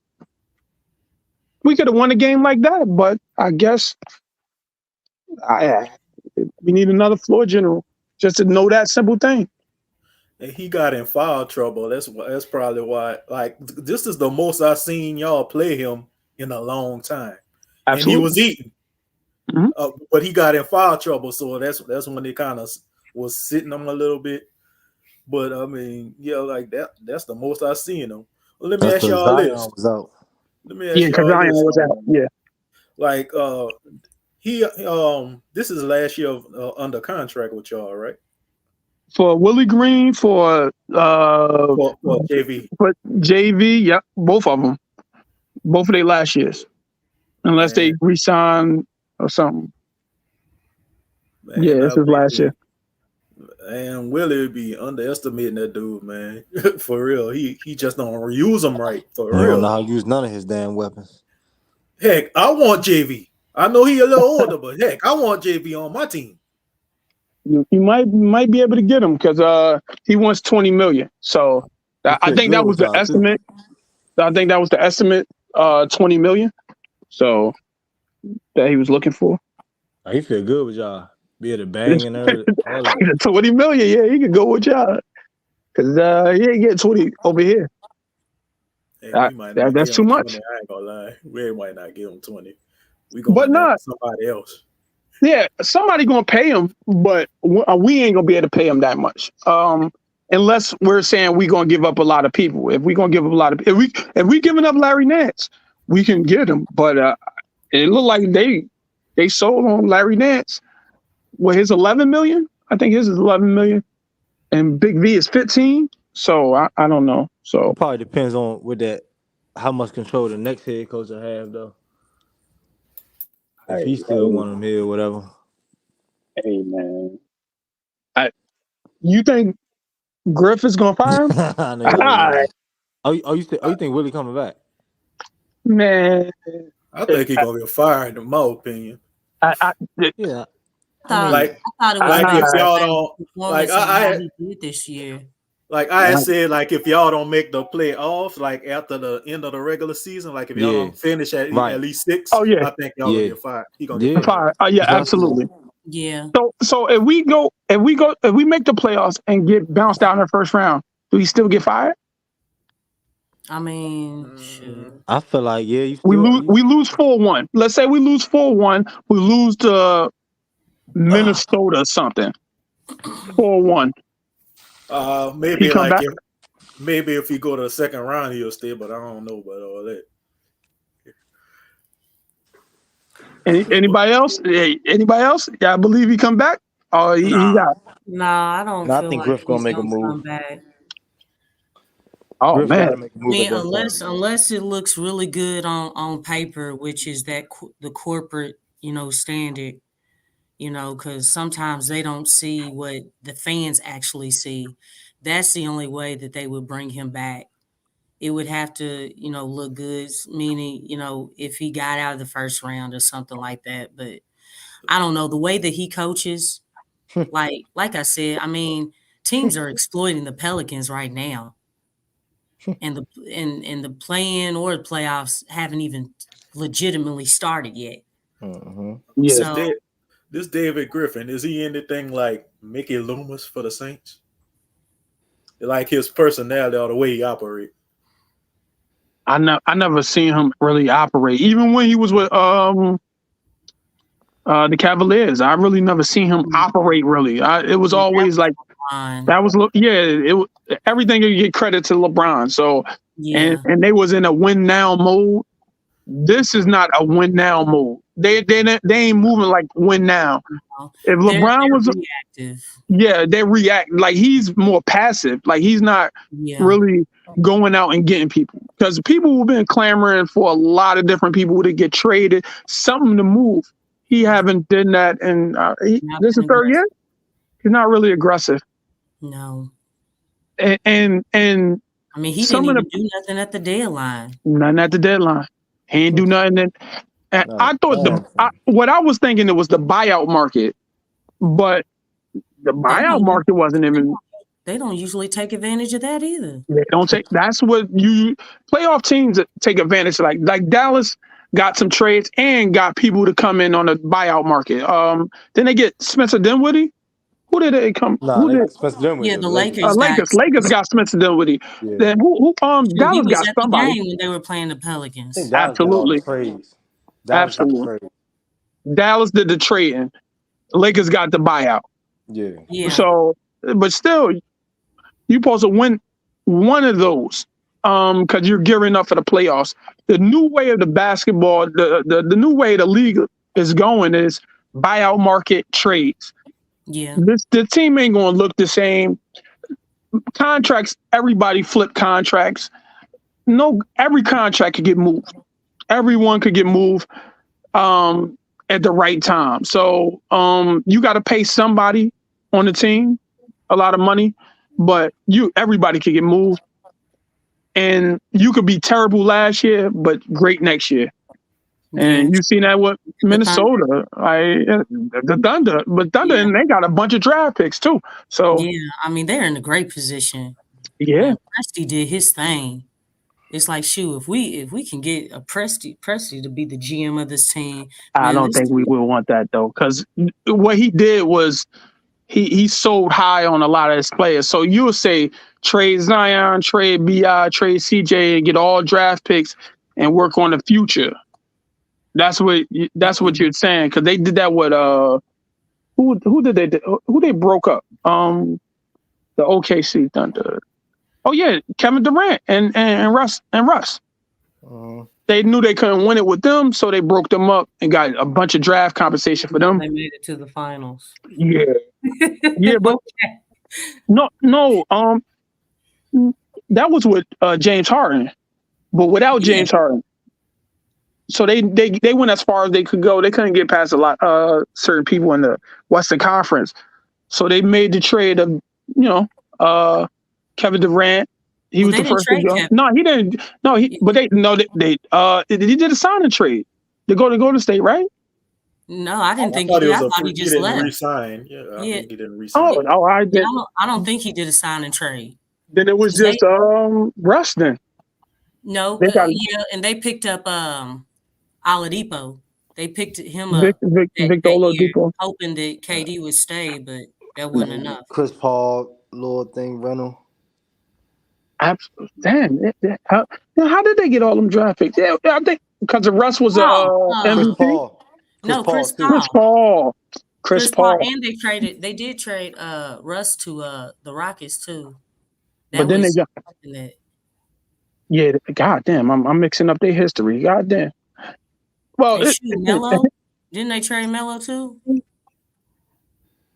I forgot actually. Okay. Because that might, but I know, Paul George. He was the big. That's what it was. It was Paul George and Russ. Then they traded him to the Clippers. They definitely had people come in and out of that joint. And then that's when they got Shea, and they got 5 picks out of that. Here's Shea. Yeah, that's what it was. It was the Paul George to the Clippers. Mm-hmm. And that's when Kawhi went over there from Toronto. Yeah. But he definitely flipped them around. he flipped all that, and it was all great. And look, But that shoot, they clinched the playoff seed. Shoot, got an MVP candidate. Quicker than we And they did. got picks. I mean, No. they got a chance. Chet has a chance to be a rookie of the year. I'm not saying he'll win it, but I'm just saying that conversation dead. That's over. That's over. Well, he was up there for a long time, so. Wemby pulled away probably like 10 games ago. Like 10 or 15 games ago, Wemby just turned everything around, and now they talking about him being the defensive player of the year. Yeah. And that's what they talking about with Wemby. So he up there, man. All the stuff he been doing. He gonna be some trouble years to come, man. Now when I came up here, my initial thing was to talk about the Zion. We got a Zion dilemma though. The dilemma with Zion is Zion get a lot of his points in the interior. JV don't shoot a lot of threes. He shoots 3 threes per game. So you got 2 non-shooting bigs on the team. They both score kind of in the same area. When Big V is not here, when Zion is not playing, Big V goes off, like tonight. Right.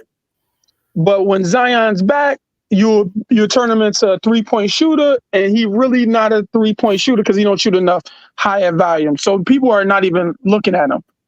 Like, and he go MIA because of the coach don't never play him. Try putting him on the court both at the same time more often. See what happens. What were you talking about, Zion and JV? Yeah. They start the game together, and they was assuming that our starting unit was supposed to be our best unit. Our starting unit is not our best unit.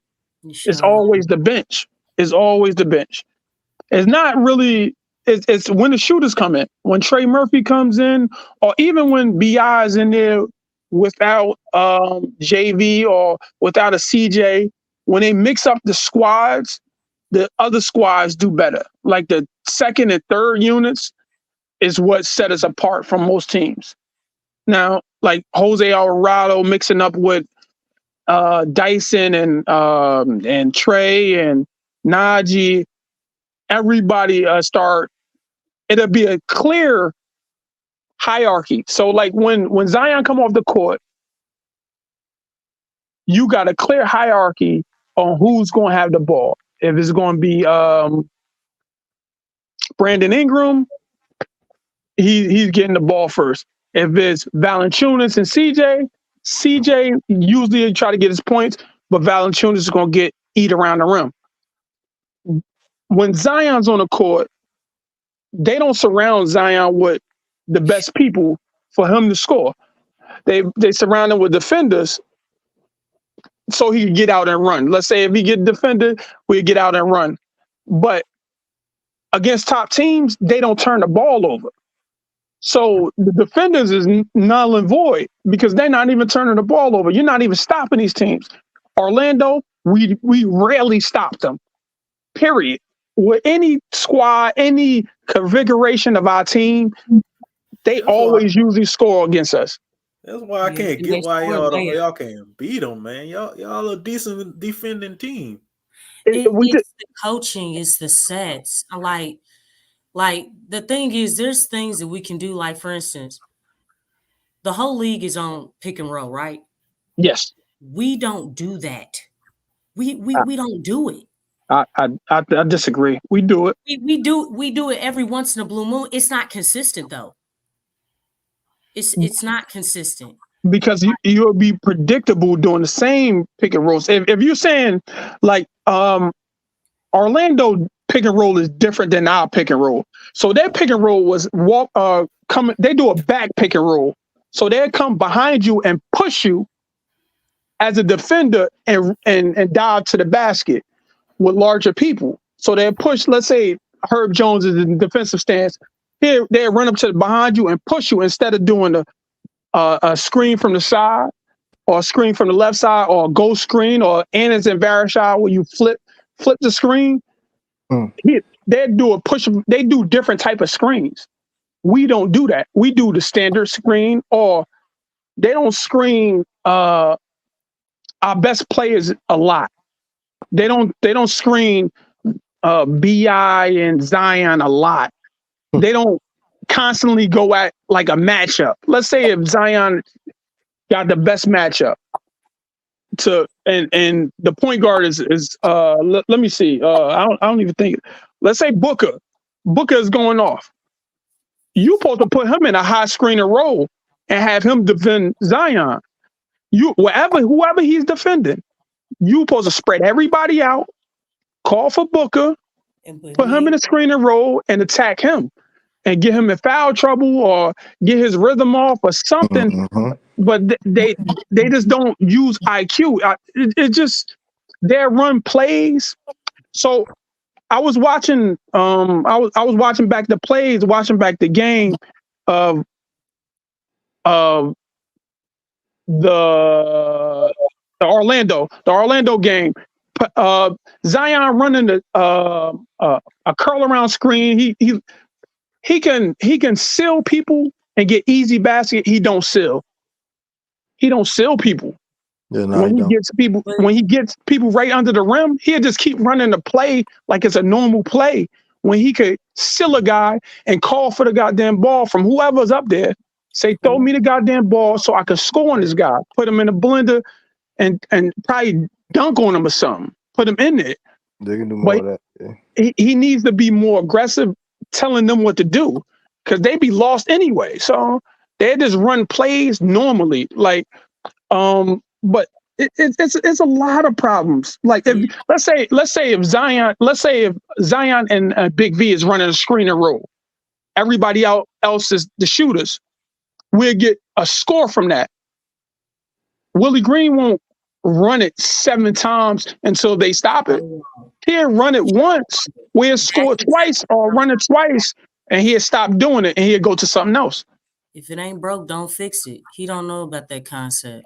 He don't know that simple concept of he breaks it, and it's like, dude, they didn't make an adjustment.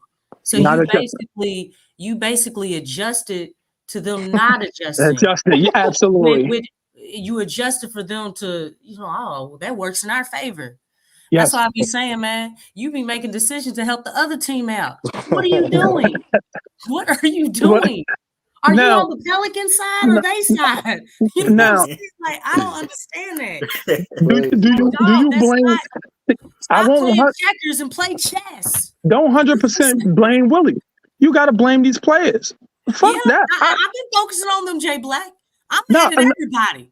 That's what I'm saying. That's why we need a general on the court to say, fuck what the coach is calling. I'm calling this, and we gonna run this until they stop it. Those few games, like, Herb and when Zion was taking the assignment to guard Kawhi, and Herb was telling Zion to trap, they were doing that in a few games. And I'm like, guys, what happened to that? So they were doing it, but they didn't keep doing it. I don't even think Pelicans want a strong voice in the locker room. They want to keep control. They want to keep control in the offense and stuff like that. He don't want no LeBron on the team. Because we could have easily got like a Rondo, Chris Paul, or somebody here to help it out easily. But we definitely need Rondo and DeMarcus Cousins. We need both. I know, but he's coaching now. He's coaching his son. And they don't even got to be 100%. We can just use them in the locker room. No, I'm not talking about as players. Oh, I'm not talking as players. He was coaching. I was like, what team he coaching? I was coaching. You talking to pro team. Rondo can be my coach. I like Rondo. Hey, y'all, who was that white guy with like the blonde hair, I guess it was, that was coaching when Willie was out? James Borrego. James Borrego. Yeah, man, they played with so much energy. I know. I saw that game. Man, Yeah, that I was saw the one most game when that energy. dude That's scored. the most energy that was Yep. against Dallas. Smooth. That was against I Dallas. remember what It looked like they was running Kid it, was and they saying. I was know running it y'all was smoothly, too. running and gunning with that dude. Yeah. Yeah, They And exactly. the dude on the sideline had so much energy himself. He injected Yeah. into the players. Yes. Exactly. What I'm saying, Y'all was bro. playing They inspired did. then, and it's like they got more respect for him than they got for Willie. Yeah. Look, Jason Kidd was giving Borrego, look, when he Yep. saw him over there, he was like, oh They man, give him credit. we in trouble. That's what he said when he just looked. Because Antonio Daniels talked about it when the game was starting. He was like, yeah, I went over there and talked to Kidd, and he's like, yeah, oh man, Borrego coaching? Oh no. Oh, okay, guys, just hang in there and Like, he just was do the all best hopping you on the can. You know sidelines what and I'm saying? everything, man. He was like a cheerleader out there, man, Yeah. coaching them dudes. And they was most inspired, and that's the first time they made the adjustment of putting Big V not on the center. He was defending what's the kid's name? Man, y'all gonna make me mad talking about this. Yeah. I that's when they put Herb on the center on Lively. Yeah, Lively. And they put him on put JV on one of their shooters. He wasn't even a shooter. He don't even shoot. He paid attention that he don't shoot a lot of threes, kind of like our center don't. And he mixed up the matchup. I think it was, I forgot who it was, but that was the best adjustment we had for a long time. I want to know, do y'all think Griff hear all the people saying fire Willie Green? Because the whole fan base is saying that though. Yeah. And yeah, hell yeah, the whole I know fan base is y'all saying are, that. but I ain't know the I whole mean, fan hey, base. all If- these rich people got access to the internet. You know what I'm If you saying? look at any Pelicans, Yeah, the site, Pelicans, like the comments on the man, Pelican social they say media, fire, you fire gotta I Willie only Green. watch this show. anything. I ain't into the Pelican like that. I only watch this show because I like how Q run his stuff. Yeah, yeah, they saying fire Willie Green. That is like I don't know, man. I sat down and actually analyzed the game, and I was like, oh yeah, it's a lot of things I see. It's a lot of things I see. Black, it's a lot of stuff that we've been saying throughout the whole season, man. Everything. It's Through the everything. wins. It's all coming back, and it's coming back Yeah, 100. come back hard. Yeah. Through the wins, we seen it. I mean, it's like, but we knew these things existed, but obviously this is the team that we had. They didn't make changes at the deadline. Willie's still here, so we kind of this is what we got. That's why I keep saying Willie's still here. well, I'm just saying, like, they didn't fire him, is what I mean. But the thing is like, that's why I kept saying, like, they have to outplay teams, man. What you wanted on the Because trade, Willie? it compensates for all the flaws and the problems that this team has. They got and that's one thing, man. Run the floor, win the 50-50 balls, hustle. You know what I'm saying? They don't do that at all. Things. They haven't been doing it lately. I know y'all better than what y'all been looking like lately. Y'all better than that. Like this, me giving y'all props, and you know how I'll give y'all a hard time. Yeah. But, man. I think we are missing a floor general and two floor generals. I think Jose run the offense. I don't know, and he gives you a lot of energy. And BI is our floor general, it seems. And you can't. Now another thing, if Zion don't have the ball and Valanciunas is on the court,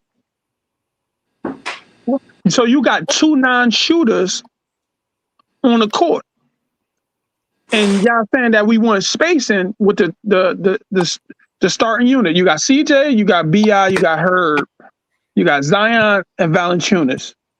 If you gonna run it through Valanciunas, Zion can't. He got to be at the dunker spot. He can't even be outside because he ain't gonna take a three. He ain't even gonna take a jump shot.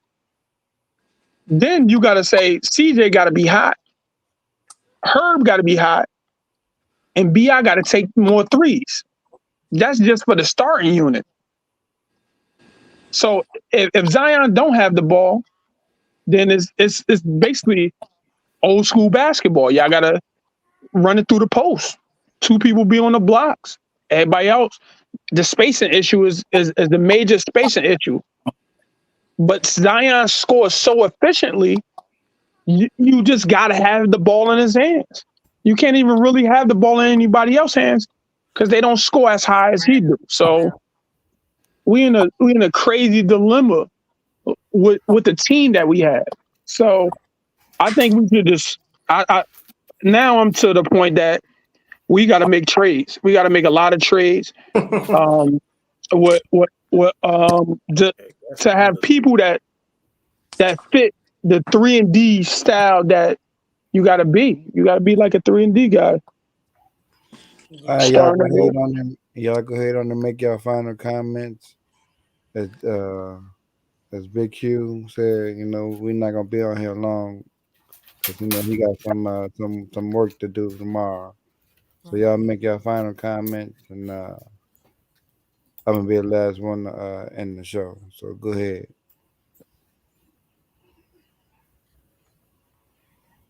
Well, it was a good game, and I'm glad we won. Oh gosh. We got y'all. Wow. But yeah, y'all gotta pick that energy up, dog, going into the play-in tournament. Because if y'all play like y'all been playing lately, man, y'all might end up the 10th seed and then get bounced out in the first game. Because anybody could beat y'all playing like this. Absolutely. Yep. Are you there? You want me to go? Yeah, that's cool. All right. So now, like I was saying, we have a problem with Big V not taking enough threes. We got a problem with Larry Nance not taking enough threes. They both take about 3 threes per game. We need another 3-point center big or somebody that's willing to take more that they respect. And Larry Nance has been playing terrible, but I think he played okay. He played bad today too. To me, he looked bad today too. I say we should play JV first, and we should go with James Robinson Earl second, and then after that we got to run Zion at the center. If we don't have BI, if we got BI, then a lot of these things change because BI could get points for Larry Nance in different spots, so you can play Larry Nance and BI together, kind of. But Zion got to get more easier baskets. He got to grab the rebound and sprint down and try to create a fast break on his own. We got to get more easier baskets, not just on defense and steals, but on rebounding. Like, we got to rebounding and go. Like, we walking the ball up and walking through sets. Play with a sense of urgency. The energy is what we need a lot to change. They need to have a team meeting. Oh, matter of fact, not a team, a players meeting, so they can discuss this, because it don't seem like everybody's on the same page. It seems like some people are not playing. Some people are ready to go home. Yeah. Because they're not playing with enough fight. There's not enough fight. One last thing. When Zion got his knee hit, it's supposed to be a player on his team that's supposed to go out there and get that back. It wasn't nobody that went out there and everybody came and rushed it. Nah, it was supposed to be something. You hit me that way, I'm gonna hit you that way. It's an eye for an eye.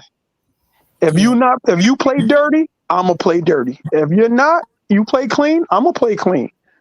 But you ain't gonna be hitting me and doing whatever you want with me, and I don't do anything. So I think people are punking us now because that knee taken out, and people are folding. So need more heart, man. Yeah. I'll say, man. Look, first of all, I think we're gonna have to add a lot of pieces next year because I don't know how far we're going this year, but man, we need to go get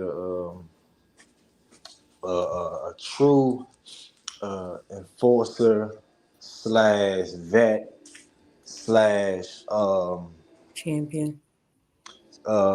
champion and somebody that can just fuel our stars. You dig what I'm saying? Really fueling and talk to them and stuff like that. And like even like even like a Patrick Beverly, like it's somebody just that can just talk, like help. You know what I'm saying, on some real shit. You know what I'm saying? Well, GTA is supposed to be the light skinned version of Pat Bev. Nah. That's what he said. Jose Alvarado is like your Pat Bell. Nah, but he's not a vet. He's not a vet, but he got his energy. Nah, but you gotta I want experience. I'm talking about from we need life, Rondo. from life to basket. Right, Rondo. You dig what I'm saying? All full around. I've seen a lot of shit. Love Rondo. Rondo. You know what I'm saying? And feel the players. Cause I love Rondo. I want him back because he did it when AD and all Boogie was here. He helped a lot of that, bro. He is a floor general. That's absolutely everything, bro. That's personified. So yeah, we need to do that. Get a floor general, a new coach, a new center. Yeah, and I think it's time to get CJ out of here. I need us to figure out Jordan Hawkins, his role, new center, and need the coach to figure that out for y'all, bro. No, he's gonna figure it out because if you don't got if Najee Marshall don't come back, that opens the minutes up for Jordan Hawkins. That's how I see it. That's why when y'all said bring Najee Marshall back, then you're saying that you don't want Jordan Hawkins to play because Larry and how many Willie years, Green bro? is not gonna play Jordan Hawkins over Najee Marshall. How many years Brandon Ingram got on his contract? He got one. Okay. I believe one more. Oh, something like one more. Two. One or two before the extension. Well, yeah. So I will. He gonna get an extension. I'll bring him back next year and see how him and Bi. I'm saying. Nah, he already on the team. I think he got a 2 year. He could do an extension at the end of this year though. Okay. Well, I wouldn't even do the extension. Bring him back next year. See what's going on between the middle of the season, and then see if we're gonna do a trade with him or keep him, depending on how he does. Because I want to build around Zion. That's it, and that's all. If he can stay healthy, hopefully. So if you trade, you trading CJ, you're getting a new center. Jordan Hawkins getting more minutes if Najee Marshall's not brought back. Yeah. If you bring Big V back, you could, but you still gonna have to get a new center that they're gonna play. I'm only bringing Big V back if he's gonna take a real low contract, and that's it. But we need. Even LeBron said on the podcast, he was saying that because how the Heat transformed from that first year to the next year by having Bosch. He said at center. Yeah, he said Exposure went to a Chip Kelly practice for football. For spread offense. Right, the spread offense. And then that's a mastermind coach. That's beautiful, man. I heard it. I was like, that's how he be making it all the time, man. Yeah, my translation thing. He can always go to the great Pat Riley too. Absolutely. Yeah, that is true. Conversation. Absolutely. The man won 9 championships? Yeah, facts. I believe so. Yeah, he went to the a whole lot of time up in his office. No, you got the Don in there. Absolutely. Yep. Probably got access to anything you want. Yeah. But so yeah, man, that's what I'm hoping for, man. And then what's quick question? Any options y'all think for coach for next year? I just looked at his contract. It's up at the end of this year. They can bring him back. No, I'm talking about options like for coaches. Like any options y'all want to throw out there real quick. I was about to say, let me ask you James Borrego look like he should be a shoe-in unless we can get somebody from a different team. I go in-house first. James Borrego. I wouldn't go anywhere else unless we get somebody like the dude from Houston. I won it before that had the affair in Boston. I can't think of his name right now, but the Houston coach right now. Ime. Ime Udoka. Keep him there. Yeah. Man, we could. Hey, man, money talks, and we got a better wrestler. It does. So, all right, let's go ahead. Oh shoot. You got a question? It's almost 12 o'clock. Oh yeah. Well, I was thinking, like, were y'all thinking about getting like someone who's totally brand new or like a veteran coach? I want the best for the team. Shit. I don't care what it is, as long as it's best for the team, organization. Got you. I say it doesn't matter. If you want a championship coach, Ime Udoka, or anyone in goddamn championship coach, not named Doc Rivers. Hell yeah. Not named Doc Rivers. One championship. I could say championship, but not Doc Rivers. But James Borrego, because he already knows the players, they already familiar, and we won't be losing that much. Because I like the staff. I'm done with Willie now. This was my last straw right here. Yeah. Hey, Doc Rivers won his championship not because of KG, not because of Ray Allen, and not because of Chris Paul, because he had Rondo. The flow general. The flow general. Yep. Ain't that some? Yeah, that's crazy. Then he did his second best with Chris Paul. Yep. All right, let's go ahead and say your final word. Yeah, I just, repeat what I've been saying. Like, the team's got to bring the energy. Energy is everything. At this point, it's gonna, cover up everything,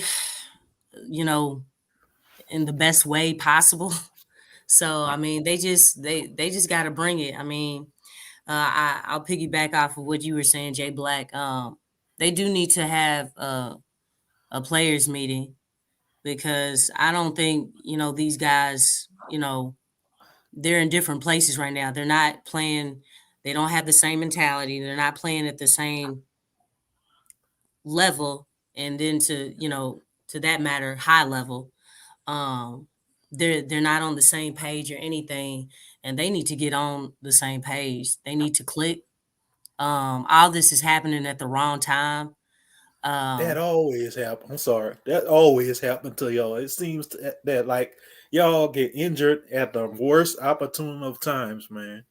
Like, for instance, like last season, like I was saying, that was y'all best year to be contenders because y'all was rolling. Y'all looked the part.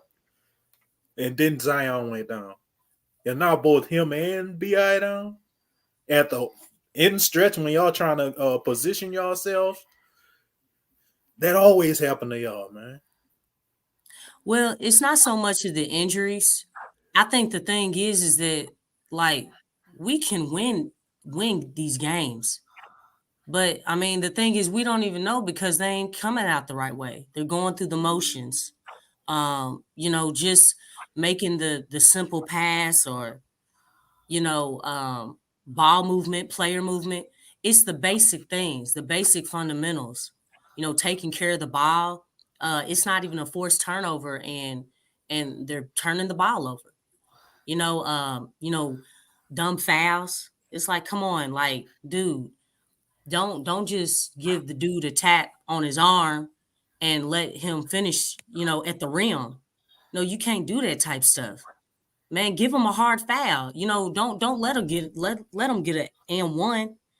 And it's things like that you know, that they've been doing a whole lot. You know, teams it's been like a layup line. You know, sometimes I feel like, okay, we harp so much on the defense, but it's like, okay, so why is the other team getting layups? Why are they just getting easy shots and they're not contested? Yeah, There was a lot of that against Orlando. Yeah, that's what I was just about to say. Yep. Yeah. Orlando. I was looking at them doing drills. That's a problem. Like, it's stuff like that does not, you can't let that happen. It's like you're not making the other team work on the other end. And here you are, like, everything is hard. It's too hard for the Pelicans on the other end offensively. The shots are hard. You know, just making a layup is hard. You know, the game doesn't have to be hard. I look at the other teams and it's like the game comes easy. And then when you look at the flow of the game, you know, just moving the ball, everybody knowing where their spots are, or, you know, just cutting to the basket. No, those are things that are easy to do, but, you know, the team's not doing them. I think that Willie lost the team. I can see that. Could be, yep. I mean, he did just come out and say that he's not gonna waver. You know, he ain't changing nothing. He signed his own pink slip saying that. Yeah. I mean, he confirmed it. I mean, that's what I get. It's like, dude, you just admitted that you know, even when things are not working, even when things are not going well, you're cool with that. You're not gonna do anything to change to get better. That's a bad recipe. That's not a winner. And we need winners. I feel like Singletary. I need winners. You know what I'm saying? When he was a coach for the 49ers. I mean, the dude, I mean, he's not trying to win. You can't come out and say something like that. We're not going to waver. Waver from what? We're losing right now. We're losing. That's not good. That's not good, man. But unless he meant it in the sense to say, I'm not going to give up. I guess that's his way of saying I'm not going to give up. Because unless he mean it the way that you think he mean it. It's an oxymoron then, Sean. You know, because I mean, it really is. I mean, like, yeah, you're not giving up, but it's like, dude, you're not willing to change or try something new to help the team. You're going to keep going to your default mechanism. You're going to keep going to, okay, we're going to do this right here because it works. But dude, like, the other team has exploited that. They forced your hand. You have to make an adjustment. You cannot continue to do that. If you continue to do that, they just sitting there they laughing on the inside and just keep trying to keep a straight face. You know what I'm saying? Like, that's your big time tonight, man, against us. I mean, you losing a 15-point lead to Wemby and a bunch of G League players. Come on, man. Not too much on Devontae Graham. I mean, we did have him. So, I mean, Devontae Graham, he is the shooter. But the Spurs were out with what, 5 or 6 players? Yep. Three of our top 4 players. Yeah, because I think 2 or 3 of them were starters. Yeah, Vassell and Sohan were starters. Yeah, and Vassell, because Vassell wasn't out there, was he? Yeah, that's why I say Vassell and Sohan. Yeah. Got you. Yeah, so they were out with, you know, quite a few key guys. And, you know, again, you can just tell, like, the energy just wasn't there, man. That's why I harp on the energy so much. Energy. And the thing is I don't even want them to match the energy. I want them to exceed it. I mean, it's that part where they need to do, like, they don't need to match nothing. Y'all need to go above and beyond. We passed the point where y'all need to match it. Y'all just need to go above and beyond and play with a whole lot of energy. And because that's what's going, I feel like that's what's going to save us at this point.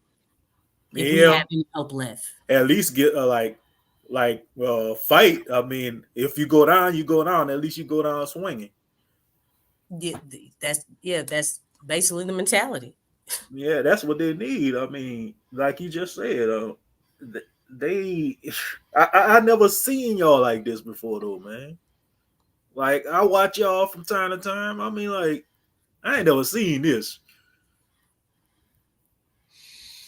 Well, with all that being said, I'm gonna still Big Q line, and then I'm gonna hit the. I'm gonna end my show. I mean, I'm gonna end the show on my terms. Thank y'all for everybody that's in the chat and on the panel. Make sure you hit the like button. Make sure you subscribe. Make sure you tell a friend about the Pelicans. Like I said, I know we down. Big Z didn't play. BI didn't play. Jose didn't play. The Spurs beat the Pelicans tonight, and we got our butt whooped. And hopefully we can hopefully we can turn it around Sunday. Let's give big hopes to BI. Hopefully he can be questionable Sunday. I'm just giving out good thoughts. Good thoughts. But with that, I know I stole Big Q line, but Big Q, do you have anything to say? Nah, I'm listening to everybody, man. Go ahead, DJ. You got it, brother. I bet. But with that being said, if anybody talk about our Pelicans, you tell them in the Pelicans accent to get the flock out of here and go flock yourself. Big. Go Spurs, go.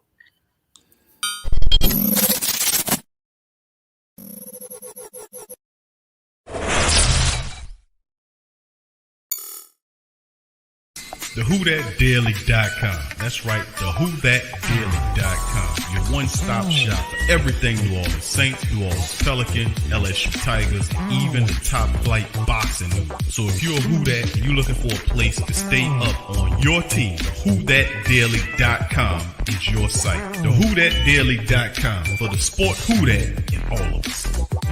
That's right, the Pro Shop is the platform store where you can go and buy all the latest merch to support the platform. Available at the Pro Shops, we have dozens of hundreds of products available for you and your family. Unisex tees for men and women, hoodies and sweatshirts, tank tops, kids and baby items, long sleeve tees, mugs, pillows, wall art, bath bedding, face masks, phone cases, stickers, bags, fanny packs, socks, hats, and many other items. Please feel free to check out the Pro Shops. The link is in the description section below. And remember, it helps the platform continue